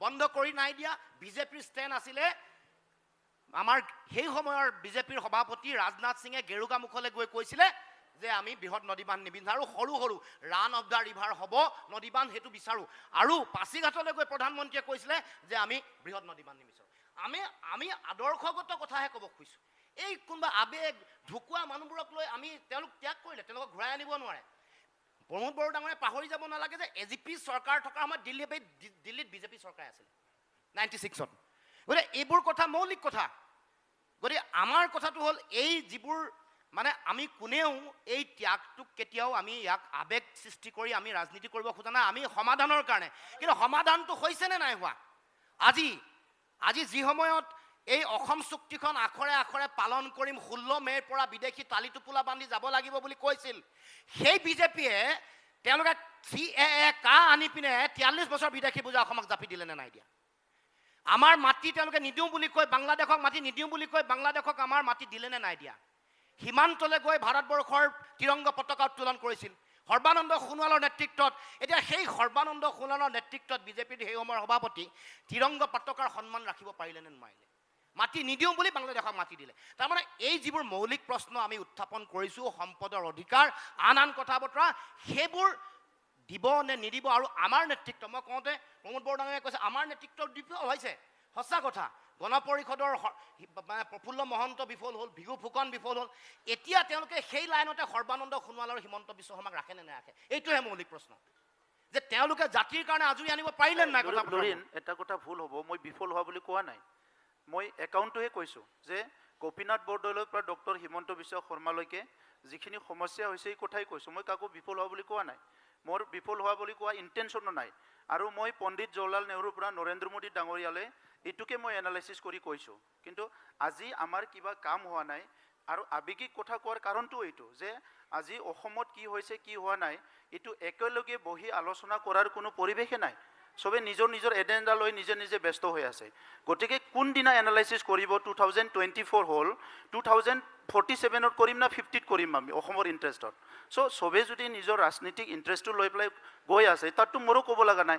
তো এইখিনি সময়ত মই BTCৰে কথা ভাবিম, ময়ো বড়োৰে কথা ভাবিম, নিজৰে কথা ভাবিম। লুৰিণজ্যোতি গগৈ, মই প্ৰমোদ বড়োৰ কথাটো মই সমৰ্থন কৰিছোঁ। তেখেতে যিটো কৈছে যে বড়ো জনগোষ্ঠীৰ কাৰণে তেওঁ BTADৰ জনতা, আমাৰ আপত্তিয়ে নাই। বড়ো জনগোষ্ঠীৰ উন্নয়ন BTADৰ সামগ্ৰিক উন্নয়ন হ'ব লাগে আৰু বহুত বেছি উন্নয়ন হ'ব লাগে, তাত আমাৰ পূৰ্ণ সমৰ্থন আছে।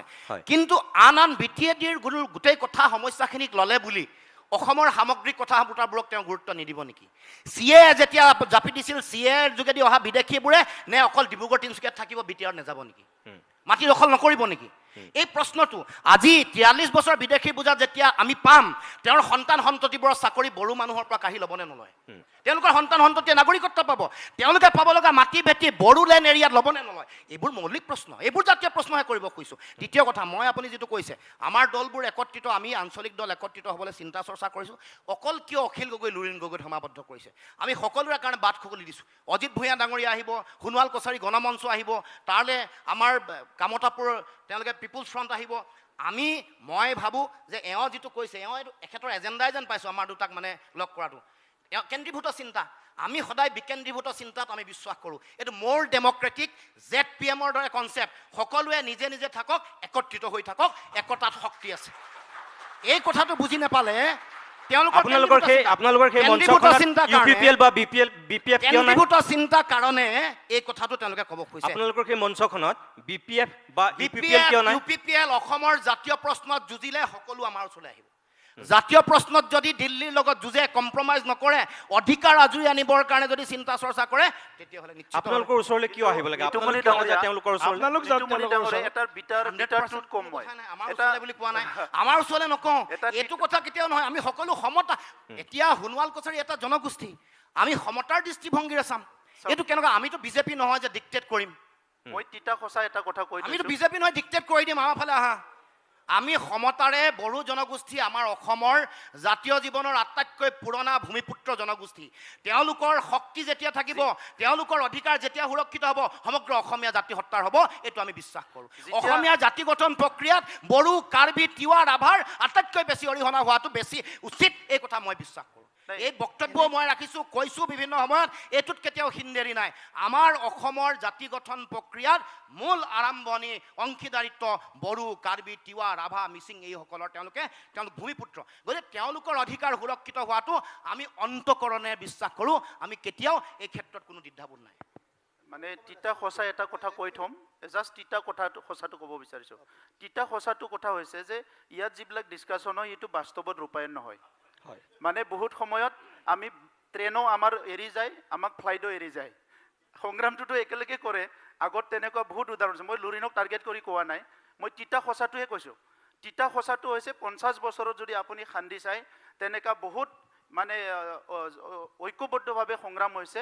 কিন্তু যেতিয়া মানে ট্ৰেইনত উঠি যাব লগা হয়, তেতিয়া আমি কিন্তু ট্ৰেইনটো ফেইল কৰোঁ, যাৰ কাৰণে এই পৃথকে আন্দোলনবিলাক হৈ আছে। গতিকে পাষ্ট যিটো আপুনি পাষ্টৰ কথা যিহেতু কৈ আছে, পাষ্টৰ পৰা লেচনটো এইটোৱে ল'ব লাগে যে আগৰ ভুলটো ৰিপিট হ'ব নালাগে। আমি কাকো দোষাৰোপ কৰিব মই প্ৰমোদ বড়ো ডাঙৰীয়া, মই সেইটোৱে কৈছোঁ যে আপুনি এটা আঞ্চলিক শক্তিৰ সভাপতি, এটা শক্তিৰ সভাপতি, সভাপতি। মোৰ কথা হ'ল যে আপোনালোকে যদি ৰাষ্ট্ৰীয়তাবাদৰ বিৰুদ্ধে সংগ্ৰাম কৰিবৰ কাৰণে আঞ্চলিকতাবাদৰ চিন্তাধাৰা নিজকে আগুৱাই নিছে, তেনেহ'লে অসমত এনেকুৱা এখন আঞ্চলিকতাবাদৰ মঞ্চ কিয় গঠন কৰিব নোৱাৰে? কাৰণ আপোনালোক নেতৃত্ব, আপুনি অকল বড়ো জনগোষ্ঠীৰ কিয় লিডাৰ হৈ থাকক? আপুনি ভৱিষ্যতলৈ অসমৰ মুখ্যমন্ত্ৰী হওক, আপুনি অসমৰ আঞ্চলিক ৰাজনীতি এটাৰ নেতৃত্ব লওক, আপুনি অকল বড়ো জনগোষ্ঠীৰ আৰু এটা মই সঁচা কথা কৈছোঁ, এইটো শুনাৰ কাৰণে বহুত ভাল এই কথাটো। কিন্তু 4জন অসমীয়া মানুহ যদি ৰুমৰ ভিতৰত কথা পাতে বড়োৰ বিৰুদ্ধে পাতে, 4জন বড়ো মানুহ যদি ৰুমৰ ভিতৰত কথা পাতে অসমীয়াৰ বিৰুদ্ধে পাতে, এই ৰিকনচিলিয়েশ্যনটো কোনে কৰিব? সেইটো যদি চলি আজি আহিছিল যেতিয়া সেইটো বড়োলেণ্ডৰ চলি যাবলৈ সংঘাত দিব, হয়, নে সেইটোৰ আপোনালোকে অৱসান ঘটাব? যেতিয়া বড়োলেণ্ডত সংঘাত হয়, নহয়, নহয়, আপুনি যিটো তেতিয়া কথা ক'লে ethnic যে cleansing, 4জন যদি লগ হয় অসমীয়াই বড়োৰ বিৰুদ্ধে পাতে আৰু বড়ো লগ হ'লে অসমীয়াৰ বিৰুদ্ধে পাতে, এই 4-3 কিন্তু পাতি বছৰ আহিছিলে কেনেকে পাতি যাব নেকি এই অনন্ত কাললৈ? 4-3 বছৰ UPPLৰ শাসন বিজেপিৰ শাসনত BTCত এইটোকে কৰিবলৈ চেষ্টা কৰি আছো এই 4 বছৰত। বহুত ধন্যবাদ তাৰ কাৰণে। নিজে হেপিনেছ মিছন এটা মই মিছন লৈছো, অহা 1 জানুৱাৰীত 23টা জনগোষ্ঠীৰ ভিজন ডকুমেণ্ট মই নিজে পাব্লিছ কৰিবলৈ গৈ আছো, সব জনগোষ্ঠী BTC যিখিনি আছে, কিন্তু এইখিনি কামটো মই অসমত কৰিব নোৱাৰো। মই প্ৰমোদ বড়ো ডাঙৰীয়া, মই বাৰম্বাৰ আপোনাক সেইটোৱে কৈছোঁ যে আপুনি বড়ো ছাত্ৰ সন্থাৰ সভাপতি, তাৰপিছত এটা বড়ো আন্দোলনৰ আপুনি মোটামুটি নেতৃত্ব লৈছিল, আজি আপুনি CM হৈ আছে। আপুনি কিয় BTADৰ অকল CM হওক? মই কৈ আছোঁ যে আপুনি অসমৰ মুখ্যমন্ত্ৰী হওক এদিন। আপুনি অসমৰ মুখ্যমন্ত্ৰী হোৱাৰ সপোনটো কিয় নেদেখায়? আপুনি অখিল গগৈ, লুৰিণজ্যোতি গগৈ, সপোন দেখাটো ভুল নহয়, কিন্তু সপোনটো ইমানো ডাঙৰ হ'ব নালাগে যে পিছত আৰু নিজৰ ভৰিৰ মাটিখিনিও নাথাকিব। ঠিক আছে, তেতিয়াহ'লে মোৰ ক'বলগীয়া নাই। মই বিচাৰিছোঁ, হয় অখিল গগৈ ডাঙৰীয়া, মই বাৰম্বাৰ এই কথাটোহে কৈছোঁ, যেনেকৈ গোপীনাথ বৰদলৈ, বিষ্ণুৰাম মেধিৰ পিছত তেওঁলোক কংগ্ৰেছ, কিন্তু তেওঁলোকৰ যিটো জাতীয় চেণ্টিমেণ্ট, তেওঁলোকৰ যিটো আঞ্চলিকতাবাদ আমি অস্বীকাৰ কৰিব নোৱাৰোঁ। ভীমবৰ দেউৰী অকল দেউৰী সম্প্ৰদায়ৰ লিডাৰ আছিল নেকি? নাছিল। তেওঁ সমান পিয়ৰ অসমীয়া, গোটেই অসমখনৰ কাৰণে মাত মতা কোন লিডাৰ হ'ব পাৰে? আমি দেখাৰ ভিতৰতে সৌ সিদিনাখনলৈকে চামচুমাৰ খুংগুৰ বিষ্ণুতাৰী আপোনালোকৰ কোকৰাঝাৰৰ সাংসদ আছিল, তেওঁ লোকসভাত যিটো স্থিতি লৈছিল আমিতো অস্বীকাৰ কৰিব নোৱাৰোঁ। আজি ভাৰতীয় জনতা পাৰ্টীলৈ গুচি আহিলে। আপুনিও এটাও চেনেলত চানচুমক মাতা নাই আজিলৈকে? কি ক'লে? আপোনাৰ প্ৰতিদিন টিভিত প্ৰতিদিন টাইমত তেনেকা মানুহবিলাককতো আপোনালোকেও মাতা নাই আজিলৈকে, কিয় মাতা নাই? ভীমবৰ দেউৰীৰ নামত অসমত ডাঙৰ প্ৰগ্ৰাম এটা হোৱা নাই, এতিয়া লাহে লাহে এতিয়া এটা ভাল ষ্টেচু গুৱাহাটীত বনাবলৈ জাগা নাই। ভীমবৰ দেউৰী, ৰূপনাথ ব্ৰহ্মৰ একদম গণেশগুৰিত এটা ষ্টেচু আছিলে, সেইটো উঠাই পেলাই দিলে, তাত কিবা বিল্ডিং বনাই দিলে ৰূপনাথ ব্ৰহ্মৰ। মইতো আপোনাৰ সাক্ষাৎকাৰ লৈছোঁ, মইতো হাগ্ৰামা মহিলাৰ সাক্ষাৎকাৰ লৈছোঁ। Thank U. যিসকল লিডাৰ মই তেওঁলোকক এইটো ল'ম। মইতো কোনোবা যদু মধু এজনক সাক্ষাৎকাৰ নলওঁগৈ। আপুনি প্ৰমোদ বড়ো, আপোনাৰ মই সাক্ষাৎকাৰ লৈছোঁ, হাগ্ৰামা মহিলাৰ নেতৃত্ব লৈছে, মই তেওঁ সাক্ষাৎকাৰ লৈছোঁ। মোৰ কথাটো হ'ল, মই অখিল গগৈ ডাঙৰীয়া, মই আপোনাক এইটো কথাই ক'ব বিচাৰিছোঁ। মই আগৰ আপোনাৰ এটা প্ৰশ্নত অকণমান ৰেছপঞ্চ কৰিব খুজিছিলোঁ। আমাৰ জাতীয় পৰিষদ আৰু ৰাইজৰ দলৰ এটা কথা অনুৰোধ কৰিছোঁ, অকণমান যদি ক্ষিপ্ৰতাৰে কথাখিনি কৰে, আমি অলৰেডি আধা ঘণ্টা আগুৱাই মই কৈছোঁৱেই টাইম কেতিয়াবাই শেষ হৈছে। এইটো চবতকৈ ভাল লগা ডিবেট, গতিকে চলি থাকিব পাৰে। হয়, অকণমান সময় নাই পিছত আৰু এটা ছেশ্যন আছে, গতিকে ভাল লাগিলে চলি থাকিবলৈ দিব নোৱাৰি। মানে হয়, মই এটা ৰেছপঞ্চ কৰিব খুজিছিলোঁ আমাৰ জাতীয় পৰিষদ আৰু ৰাইজৰ দলৰ একেলগ হোৱা কথাটোক লৈ। এইটো ৰেছপঞ্চ কৰিব খুজিছোঁ, চবকে মই জনাব খুজিছোঁ যে আমাৰ ৰাইজৰ দলৰ তৰফৰ পৰা আমি এই দুইটা দল একলগ হ'ব লাগে, দুইটা দলে এটা দল হ'ব লাগে বুলি আমাৰ পিনৰ পৰা আমি ফৰ্মেল তেখেতসকলক চিঠি দি থৈছোঁ।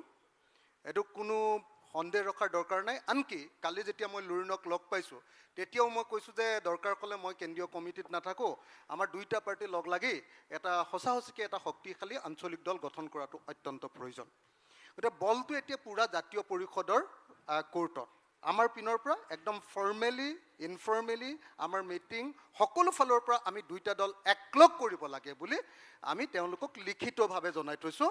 আৰু মই যদি প্ৰয়োজন হয়, যদি এই ইউনিটিৰ স্বাৰ্থত মই যদি এই দলটোৰ নেতৃত্বৰ দায়িত্বত থাকিব নালাগে, আনকি কেন্দ্ৰীয় কমিটিতো থাকিব নালাগে, তথাপিও মই সেইটো প্ৰস্তুত আছোঁ বুলি তেখেতসকলক মই জনাই দিছোঁ। মোৰ 2 নম্বৰ কথাটো আপোনাক যিটো মই সুধিছোঁ এতিয়া, এই যে মই ক'লোঁ এটা সময়ত ধৰক হলিৰাম তেৰাং ASDCৰ এগৰাকী দুৰ্ধৰ্ষ নেতা, শ্ৰেষ্ঠ বিধায়ক হৈছিল অসম বিধানসভাত। ঠিক একেধৰণে আমি যদি চাওঁ তেনেহ'লে দেখিম যে তেওঁ যদিও আঞ্চলিক ৰাজনীতিৰ নাছিল, CPI-MLৰ আছিল, ডক্টৰ জয়ন্ত ৰংপি, তেওঁ লোকসভাত কি ভূমিকা লৈছিল আমি দেখিছোঁ। চামচুমা খুংগুৰ বিষ্ণুতাৰীৰ কথা মই ক'লোঁ। আজি বিশ্বজিৎ দৈমাৰী এতিয়া বিজেপিলৈ আহিল, কিন্তু ইয়াৰ আগতে BPFৰ আছিল। তেওঁ যিটো ৰাজ্যসভাত ভাষণ দিছিল, সেই এটা ভাষণে তেওঁক কিন্তু বহুত ওপৰলৈ লৈ গৈছিল আৰু সেই লিডাৰজন কৰিছিল। হয়, মই এইটোৱে সুধিছোঁ, এই যে জনগোষ্ঠীয় যিখিনি মানুহ, আপোনালোকে অকল এই খিলঞ্জীয়া মানুহখিনিক লৈ অকল তেনেকৈ আঞ্চলিক দলৰ পোষকতা কৰাতকৈ সকলোকে লৈ কিয় আপোনালোক তেনেকুৱাকৈ নেতা উলিয়াই একেবাৰে তেনেকৈ সঠিক আগবাঢ়ি যাব কথা নোৱাৰে কৈছে যে জাতীয়তাবাদ ডেফিনেটলি ইনক্লুচিভ জাতীয়তাবাদ হ'ব লাগে সকলোকে লগত লৈ সকলো জনগোষ্ঠীক লগত লৈ আগবঢ়া দৰকাৰ খালি মই এটা বস্তু প্ৰমোদদাৰ এটা বস্তু মই ৰেছপন্স কৰি দিব খুজিছোঁ যে যদি তেখেতে কৈছে যে তোমালোকে কিয় হাতে কামে কাম কৰা নাই যদি আমি কেতিয়াবা হাতে কামে কাম কৰাৰ সুযোগ লাভ কৰোঁ ৰাইজৰ দলে তেতিয়াহ'লে কি কাম কৰিম সেই কথাখিনি আমি এটা ধুনীয়াকৈ ভিজন ডকুমেণ্টত আমাৰ সপোনৰ অসমখন অসমবাসীৰ জাতীয় কৰ্মসূচী বুলি আমি ডিটেইলছ ৰাইজৰ দলে চৰকাৰ কৰিলে মানে কি কৰিম আমি ডিটেইলছ লিখি থৈ দিছোঁ আমি আৰু শুভেচ্ছা ঠিক দিব আছে, পাৰিম আৰু মই- ভৱিষ্যতৰ কাৰণে মই মাত্ৰ আৰু মই- পইণ্টকেইটা কৈ দিছোঁ লুৰিণদাকে যদি আমি accept কৰিবৰ চৰকাৰ কাৰণে অনুৰোধ জনাইছোঁ। পিছত এটা ছেছন আছে লুৰিণদাৰ অখিলদাৰ প্ৰস্তাৱটো লুৰিণদাক একচেপ্ট কৰিবলৈ আজি একচেপ্ট কৰি দিয়ক ৰাইজৰ সন্মুখত নাই। একেলগে হ'ব লাগে মই- আজি একচেপ্ট কৰি দিয়ক মই এইটো অনুৰোধ জনাইছোঁ লুৰিণদা BPL আৰু BPF সকলোৰে কাৰণে দুৱাৰ খোলা ৰাখিছোঁ। চাৰিজনকে বাকী ঠিক আছে নেতা মই শেষ কৰিব লাগিব মই মৃণালদাক অনুৰোধ কৰিম যে এখেতসকলে ক'লে কৈ থাকিব গতিকে মোৰ পিছত এটা ছেছন আছে মই আৰু সময় দিব নোৱাৰিম মই দুখিত মই মৃণালদা মই অডিয়েঞ্চৰ প্ৰশ্ন ল'বলৈ আপোনাক অনুৰোধ কৰিছোঁ আৰু চাৰিজনকে বাকপতন এটা উত্তম চেপা উত্তেজনা ভৰা 20 অভাৰৰ T20 কিন্তু অনেষ্টলি কৈছোঁ যদি এছজিটিয়ে কৰিব দিয়ে ছিক্সাৰটো কিন্তু আজি প্ৰমোদ বড়োৱে মাৰিছে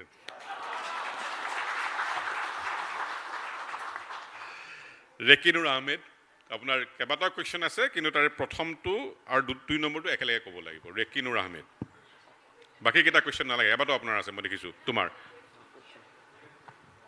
কুৱেশ্যন কৰিবৰ কাৰণে ইতিমধ্যে কাৰোবাৰ পৰা এনাউন্স কৰা হৈছে QR কোডত মাৰি পেলাই মাৰিব লাগিব কমন গো তোমাৰ বিৰোধী ঐক্য মঞ্চৰ প্ৰশ্নটো কৰা নমস্কাৰ বিৰোধী ঐক্য মঞ্চই কেৱল মুছলমান ভোটাৰখিনিক আশা কৰি নিৰ্বাচনত অৱতীৰ্ণ হয় নেকি প্ৰথমটো প্ৰশ্ন এইটো আৰু দ্বিতীয়টো প্ৰশ্ন যে অগপয় কৰা বিশ্বাসঘাতকতাৰ ফলস্বৰূপে ৰাইজৰ দল আৰু অজাপয় ফল ভুগিব লগা হৈছে নেকি লুৰিণজ্যোতি গগৈ চাওক প্ৰথম কথাটো হ'ল যে আমি সমগ্ৰ অসমৰ মানুহৰ সুৰক্ষিত ভৱিষ্যতটো বিচাৰোঁ ইয়াত কোনো হিন্দু মুছলমান শিখ জৈন পাৰ্চু বড়ো মিচিং কছাৰী দেউৰী আহোম চুতীয়া এনেকুৱা ধৰণৰ বিভাজনৰ চিন্তা নাই ইউনিটিৰ লক্ষ্যৰে অসমৰ মানুহৰ মাজত দেশৰ সংবিধানৰ যিটো অধিকাৰ সেই অধিকাৰ যাতে প্ৰত্যেকে পায় যিটো অধিকাৰ কাঢ়ি লৈ যোৱা হৈছে সেইকাৰণে সকলো দেশৰ জনগণ খিলঞ্জীয়া থলগিৰি ভূমিপুত্ৰ অসমীয়া মানুহৰ কাৰণে বিৰোধী ঐক্য মঞ্চই কাম কৰিব মৃগেনজ্যোতি কাশ্যপ দ্বিতীয় প্ৰশ্নটো হৈ গ'ল দ্বিতীয় প্ৰশ্নটো উত্তৰ দিলোঁ দ্বিতীয় সৰি দ্বিতীয় বিৰোধী ঐক্য মঞ্চ কেৱল মুছলমানৰ কাৰণে সেইটো ক'লোঁ ছেকেণ্ড বিৰোধী ঐক্য মঞ্চক আগন্তুক তিনিটা অগপয় কৰা বিশ্বাসঘাতকতাৰ ফলস্বৰূপে ৰাইজৰ দল আমি চক এইটো হয় যে আগতে গণপৰিষদে কৰা বিশ্বাসঘাতকতাৰ ফল পিছৰ আঞ্চলিক জাতীয়তাবাদী নেতাই পাব বা পোৱাটো উচিত আমাকো প্ৰশ্ন কৰিব লাগে যে প্ৰফুল্ল মহন্ত ভিঘু ফুকন আৰু সৰ্বানন্দ সোণোৱালে গাদ্দাৰী কৰিলে এওঁ কিয় নকৰিব আমাৰ কামলৈ লক্ষ্য কৰক যেতিয়া কামত আমি প্ৰমাণ কৰিব পাৰিম যে আমি গাদ্দাৰী নকৰোঁ আমি জাতিৰ হৈ আছোঁ তেতিয়া ৰাইজে আমাৰ পক্ষত থিয় হ'ব ৰাইজৰ জনতাৰ মিছিল আমি তেতিয়াহে বিচাৰিম মৃগেনজ্যোতি কাশ্যপ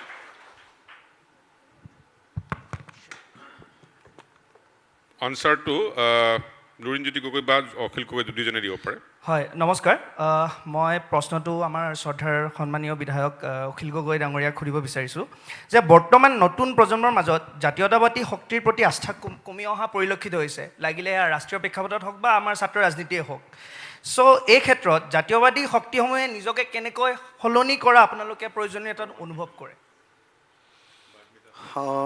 এইটো খুব গুৰুত্বপূৰ্ণ প্ৰশ্ন আচলতে গোটেই দেশতে এতিয়া বিজেপিৰ হিন্দুত্ববাদে মোটামুটি ধৰণে আন আইডিয়াজবিলাকক একেবাৰে ব্লাৰ কৰি পেলাইছিলে দীৰ্ঘদিন ধৰি হয়নে নহয় সকলোৱে যি ধৰণৰ এটা গোটেই হিন্দুত্ববাদে হিন্দু মুছলমানৰ ৰাজনীতিত পৰিণত কৰি দিলে আজি আপুনি ৰাতিপুৱা শুই উঠি আমাৰ মুখ্যমন্ত্ৰীৰ যিটো বাক্য শুনিব সেইটো হিন্দু মুছলমানৰ আৰু ৰাতি শুবলৈ যোৱাৰ সময়ত টিভিত যিটো দেখিব সেইটোও হিন্দু মুছলমানৰ গতিকে মানুহৰ মনত মানে এক ধৰণৰ এটা সাংঘাতিক ধৰণৰ এটা বেমাৰ হোৱাৰ নিচিনা হিন্দু মুছলমান হৈ গ'ল সেই বস্তুটোৰ বিৰুদ্ধে এতিয়া আমি যেতিয়া জাতীয় প্ৰশ্নবিলাকক যেতিয়া অৰ্থনৈতিক সংকট হৈছে অসমত সাংঘাতিক ধৰণে হিন্দু মুছলমানৰ কথা কৈ থাকোঁতে অসম দেউলীয়া মাৰি গ'ল সেই প্ৰশ্নবিলাক যেতিয়া তুলি আনিছোঁ আৰু বিধানসভাত ভিতৰে আৰু বাহিৰে যেতিয়া উত্থাপন কৰিছোঁ তেতিয়া দেখা গৈছে যে বহুত হাজাৰ এনেকুৱা ধৰণৰ জাতীয়তাবাদী যুৱক যুৱতীবিলাকে তেওঁলোকে সেই প্ৰশ্নবিলাকত এতিয়া লাহেকৈ মন দিবলৈ আৰম্ভ কৰিছে এতিয়া আমি চেষ্টা কৰিম যে সেই যিখিনি মানুহ অলপ চিৰিয়াছ হৈছে হিন্দু মুছলমানৰ পলিটিক্সৰ পৰা বেছিক আমাৰ মূল প্ৰশ্নবিলাকলৈ যাবলৈ চেষ্টা কৰিছে তেওঁলোকক বিভিন্ন ধৰণৰ যিবিলাক মেকানিজিম আছে সেই মেকানিজিমবিলাকৰ লগত জড়িত কৰি কেনেকৈ আগবঢ়াই লৈ যাব পাৰি তাৰ কাৰণে নিশ্চয় চেষ্টা কৰা হ'ব Bagmita Borthakur second question not the first one এইটো ৰিপিট হৈছে বাগ্মিতা বৰঠাকুৰ ওচৰত আছে নেকি ক'ৰবাত বাগ্মিতা ছেকেণ্ড কুৱেশ্যনটো এবাউট গোপীনাথ বৰদলৈ ছাৰ গোপীনাথ বৰদলৈ যেতিয়া তাত অসমত Your question is directed to whom? Question is to the opposition. Anybody can answer from the opposition. Sir, Gopinath Bordoloi অসমত সেইখিনি সময়ত থাকোঁতে চেণ্টাৰত তেওঁলোকৰ চৰকাৰ থকাৰ পিছতো চেণ্টাৰলৈ কেইখনমান চিঠি লিখিছিলে বিৰোধিতা কৰি পেলাই সেই চিঠিকেইখন বৰ্তমান লিখিব পৰা মানুহ অসমত আছে বুলি অসমৰ যুৱ সমাজে নেভাবে আপোনালোকৰ মন্তব্য কি আৰু সেই চিঠিকেইখন লিখিব পৰাকৈ আপোনালোকে তেওঁলোকে লিখিব পাৰিছিলে কিয়নো সেইখিনি সময়ত অপজিশ্যনে তেওঁক সহযোগিতা আগবঢ়াইছিলে সেই সহযোগিতা বৰ্তমানৰ অপজিশ্যনে বৰ্তমানৰ চৰকাৰক আগবঢ়াব পাৰিবনে নাই জাতীয় প্ৰশ্নত নিশ্চিতভাৱে জাতীয় প্ৰশ্ন যেতিয়া কৰিব যেতিয়া আমাৰ অসমৰ হৈ যেতিয়া যুঁজিব সহযোগিতা 100% থাকিব আজি যদি কয় যদি আজি আমাৰ চৰকাৰে কয় ক্লজ 6 আখৰে আখৰে পালন কৰিম যিখন প্ৰতিবেদন দিলোঁ এখন গ্ৰহণ কৰিলোঁ আৰু উইদিন এসপ্তাহৰ ভিতৰত যিটো আমাক কৈছিলে এসপ্তাহৰ ভিতৰত ইমপ্লিমেণ্ট কৰিম বুলি যদি কয় আমাৰ 100% সহযোগিতা থাকিব জাতীয় প্ৰশ্নত চৰকাৰী পক্ষই যেতিয়া কাম কৰিব অসমৰ কাৰণে অসমৰ মানুহৰ কাৰণে নিশ্চিতভাৱে বিৰোধীৰ সহযোগিতা থাকিব এই ডেমক্ৰেটিক মাইণ্ডছেটটো আমাৰ আছে বিজেপিৰ নাই মই এটা প্ৰশ্ন মই তেখেতক ক'ব খুজিছোঁ গোপীনাথ বৰদলৈয়ে বেছিক যিকেইখন চিঠি দিছিলে তাৰ ভিতৰত এখন আছিলে যে কেন্দ্ৰীয় চৰকাৰে অসমত মাটি বিচাৰিছিলে যে বাংলাদেশৰ পৰা অহা যিবিলাক ভগনীয়া মানুহ শৰণাৰ্থী সেই শৰণাৰ্থীবিলাকক সংস্থাপন কৰিবৰ কাৰণে মাটি লাগে গোপীনাথ বৰদলৈয়ে ৰিপ্লাই দিছিলে আমাৰ চিফ ছেক্ৰেটেৰীৰ জৰিয়তে যে অসমত তেনেকুৱা মাটি নাই কাৰণ তেওঁ কেতিয়াও প্ৰব্ৰজনক ছাপোৰ্ট কৰা নাছিলে তেতিয়া জৱাহৰলাল নেহৰুৱে নিৰ্দেশ দিছিলে যে যিজন চিফ ছেক্ৰেটেৰীয়ে এই কথা কৈছে যে অসমত কেন্দ্ৰীয় চৰকাৰে কোৱাৰ পাছতো সংস্থাপন দিবৰ কাৰণে মানুহৰ কাৰণে মাটি নাই বুলি নিৰ্দেশ ৰিপ্লাই দিছে সেইজনক লগে লগে চাকৰি খাব লাগে তেতিয়া গোপীনাথ বৰদলৈয়ে কি কৰিছিলে সেই চিফ ছেক্ৰেটেৰীজনক নিজে ৰক্ষণাবেক্ষণ দিছিলে আৰু তেওঁ বেছি দিন নাছিলে চাকৰি সেইকেইদিনলৈকে তেওঁক অলপ মানে ছেফগাৰ্ড দি তেওঁ পষ্টটোত ৰাখিছিলে গতিকে তেখেতে খুব ধুনীয়া এটা প্ৰশ্ন কৰিছে যে যি সময়ত আজিৰ দিনটোত কেন্দ্ৰীয় চৰকাৰে অসমত নাগৰিকত্ব সংশোধনী আইনৰ জৰিয়তে যেতিয়া বাংলাদেশীসকলক তাতে সংস্থাপিত কৰিবৰ কাৰণে চেষ্টা কৰিছে তেতিয়া একেবাৰে অসম আন্দোলনৰ মেইন মানুহ এজন মানে আমাৰ কি কয় আছুৰ এজন মেইন মানুহ সৰ্বানন্দ সোণোৱালে তেতিয়া কেন্দ্ৰত আহি চাৰেণ্ডাৰ কৰিছে তো সেই আন্দোলনৰ পৰাই অহা এজন মানুহ আলফা চব কৰি আহিছে আৰু তেওঁ আমাৰ মুখ্যমন্ত্ৰী তেওঁ আৰু নকৰিবলৈ বাকী নাই চব পাৰ্টি কৰি মেলি আহি আছিলে আছু আলফা যিমান আছে চালফা যিমান আছে চব কৰি আহিছে তেওঁ আকৌ আহি কি কৰিলে এইটো ক্ষেত্ৰত আকৌ তেওঁ ইয়াত আহি কেন্দ্ৰীয় চৰকাৰৰ ওচৰত কম্প্ৰমাইজ কৰি দিলে ঠিক আছে আপোনালোকে যি কৈছে তাকে মানিম আনকি অসম গণ পৰিষদ যি আকৌ জন্ম হৈছিলে বিদেশী খেদিম বুলি তেওঁলোকেও আহি কেন্দ্ৰত কৈ দিলে যেতিয়া সেইখন আইনখন উত্থাপন হ'ল বিলখন উত্থাপন হ'ল তেতিয়া তেওঁলোকে আমাৰ বীৰেন বৈশ্য ডাঙৰীয়াই ভোট দি দিলে ক'লে যে আমি ছাপোৰ্ট কৰিছোঁ গতিকে যি সময়ত সঁচাকৈ আমি দেখিছোঁ যে বিজেপিৰ আটাইবিলাক জাতীয়তাবাদী নেতাই যিবিলাক মানুহ জাতীয়তাবাদৰ পৰা আহিছিলে দেই আটাইবিলাক মানুহে যেতিয়া কম্প্ৰমাইজ কৰিছে সেই সময়ত ভাবিবলৈ বেয়া লাগে যে আন কোনোবাই কম্প্ৰমাইজ নকৰিব কিন্তু মই অন্ততঃ আপোনালোকক ক'ব পাৰোঁ যে ৰাইজৰ দল আৰু বিশেষভাৱে মোৰ ক্ষেত্ৰত যদি এনেকুৱা ধৰণৰ ঘটনা ঘটে কেতিয়াবা তেতিয়াহ'লে এইটো আপোনালোকে নিশ্চিন্ত হৈ থাকিব দেশ আৰু জাতি আৰু জনগণ সদায় ডাঙৰ আৰু মোৰ পদবী কেতিয়াও ডাঙৰ হ'ব নোৱাৰে শেষ কুৱেশ্যন মোৰ অতি দৰকাৰী পাইছোঁ মই হেমিৰণ টিমুং ক'ত আছে টিমুং সেয়া গুড কুৱেশ্যন এটা নমস্কাৰ মোৰ প্ৰশ্নটো হ'ল প্ৰায় ৮০ দশকৰ মূৰত আছুৰ শীৰ্ষ পদবীৰ সাধাৰণ সম্পাদকৰ পদ এগৰাকী জনগোষ্ঠীয় মূলৰ কাৰ্বি নেতালৈ দিয়া হৈছে তো সেই প্ৰসংগত মই সুধিব বিচাৰিছোঁ অসমৰ মূল সুঁতিৰ আঞ্চলিক বা আঞ্চলিকতাবাদী দলসমূহৰ যেনে ৰাইজৰ দল আৰু অসম জাতীয় পৰিষদ কেনেকৈ অধিক জনপ্ৰিয় হোৱাৰ পৰিকল্পনা কৰিব যদি দলসমূহৰ শীৰ্ষ পদবীত জনগোষ্ঠীয় লোকৰ প্ৰতিনিধিত্ব প্ৰায় শূন্য বেচিকেলি তেওঁ অত্যন্ত ক্ষুদ্ৰ জনগোষ্ঠীয় লোকসকলক ৰাজনীতিৰ আঞ্চলিকতাবাদৰ শক্তিবিলাকত কিমান তেওঁলোকে আগ দিব কাৰণে আছুক কিমান দিন লাগিলে এজনী কৰিবৰ কাৰণে very good question thank you এইবাৰ কাৰ্বি এগৰাকী ছাত্ৰ নেতাই এবাৰ সাধাৰণ সম্পাদকৰ দায়িত্ব পাইছে এইটো মই ভাবোঁ যে অসমৰ সংগ্ৰামী ছাত্ৰ ইতিহাসত এটা অতি গুৰুত্বপূৰ্ণ এবাৰ সিদ্ধান্ত গ্ৰহণ কৰিছে আৰু এনেকুৱা ধৰণৰ ময়ো সাধাৰণ সম্পাদক আছিলোঁ এনেকুৱা ধৰণৰ সিদ্ধান্ত আগতেও সৰ্বানন্দ সোণোৱাল একেবাৰে বড়ো জনসংখ্যাতকৈ কম জনসংখ্যাৰ তেওঁলোক এটা জনগোষ্ঠী তেওঁকো দায়িত্ব দিয়া হৈছিলে বা চুতীয়া জনগোষ্ঠীকো দায়িত্বও আমাৰ অমীয় ভূঞা ডাঙৰীয়া পাইছিলে প্ৰবীণ বড়ো ডাঙৰীয়া তেখেতেও দায়িত্ব এই গোটেই কথাটো অসমৰ সমাজ জীৱনত এইটো আছিল আনকি আমি দেখিছোঁ যে প্ৰথমৰ সময়ত হিন্দীভাষী মানুহেও লালন প্ৰসাদ সিঙো সদৌ অসম ছাত্ৰ সন্থাৰ সভাপতিৰ দৰে দায়িত্ব লৈছিল গতিকে এইটো আছিলে আছে আৰু থাকিব এইটোৱে অসমৰ মানুহৰ সৌন্দৰ্য গতিকে মই ভাবোঁ যে আমাৰ ৰিজনেল যিটো আমাৰ আদৰ্শ এইটো ইনক্লুচিভ আদৰ্শ সকলোকে লৈ আগবাঢ়ি যাব লাগিব বাস্তৱ পৰিস্থিতি আমি সকলোৱে অনুধাৱন কৰিছোঁ কোনো আমি আৱেগিক নহয় আৰু আমাৰ মূল সমস্যাবোৰ সমাধান কৰিবৰ কাৰণে আমি সংকল্পবদ্ধ মানে প্ৰমোদ দাই কোৱাৰ দৰে আমি অকল আৱেগিক নহয় সমস্যাৰ প্ৰকৃত সমাধান বিচাৰি আমি সংগ্ৰাম কৰি আছোঁ মানে সংগ্ৰামৰ কাৰণে আন্দোলন কৰি থকা নাই এইটো কথা স্পষ্ট কথা এই কথাটোকে লৈ পেলাই অপিনিয়ন পোল হিচাপে আপোনাক দিয়া হৈছিল তাৰ যিটো গোটেই 1.5 ঘণ্টাই প্ৰায় 2 ঘণ্টাই হ'ল আলোচনা আৰু অপিনিয়ন পোলত এই সদনে কি কৈছে that's A very interesting result এটা মোৰ তাতে আহিছে কাৰণ প্ৰশ্ন কথা আৰু তাৰ ৰিজাল্টটো কমপ্লিটলি ইণ্টাৰেষ্টিং সন্মুখত আপোনালোকে চাব পাৰিব দৰ্শকৰ কাৰণে বেকচাইডে আহিব প্ৰশ্ন আছিলে যে আপোনালোকৰ এই গোটেই মানুহখিনিয়ে কিহত বিশ্বাস কৰে ৰিজনেলিজিম নে নেশ্যনেলিজিম তাৰ আপুনি অখিল গগৈ আপুনি সন্মুখত দেখাব এখন স্ক্ৰীণ আপোনালোকৰ কাৰণে আছে আৰু বাকী দৰ্শকৰ কাৰণে পিছফালে আছে ৰিজাল্টটো মই চাব বিচাৰিম can I have the result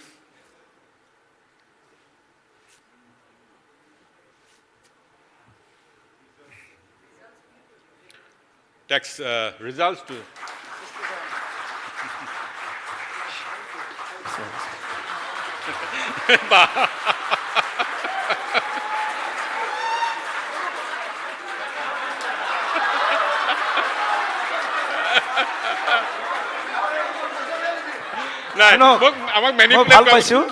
মই ভাল পাইছোঁ শ্ৰোতাখিনি কমচে কম ৰিজনেলিজিমক বিশ্বাস কৰে কিন্তু প্ৰমোদ দাই কোৱা কথাখিনি আৱেগিক নহয় বাস্তৱিক হৈ যাতে কামত সকলোৱে লাগি যায় সেইটোৱে অনুৰোধ থাকিব কিন্তু আঞ্চলিকতা বাদ আৰু আঞ্চলিকতা দল দুটা বেলেগ বস্তু কিন্তু বাদৰ পৰা গৈ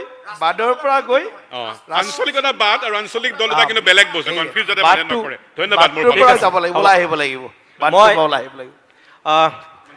মই কৈছোঁৱেই যে এইটো চলি গৈ থাকিব অনন্ত কাললৈ মই সময় দিব নোৱাৰিম মই প্ৰমোদ বড়ো ডাঙৰীয়া বহুত ধন্যবাদ ইমান ব্যস্ততাৰ মাজত আপুনি আহিলে দিলীপ শইকীয়া ডাঙৰীয়া দুবাৰৰ তেওঁ কনক্লেভৰ অতিথি হৈছে লুৰিণজ্যোতি গগৈ ডাঙৰীয়া আৰু অখিল গগৈ ডাঙৰীয়া আপোনালোক চাৰিওগৰাকীকে বহুত ধন্যবাদ জনাইছোঁ আৰু বাকী বিচাৰ আপোনালোকলৈ এৰি আমাৰ এইটো ছেশ্যন ইয়াতে আমি সামৰণি মাৰিছোঁ নমস্কাৰ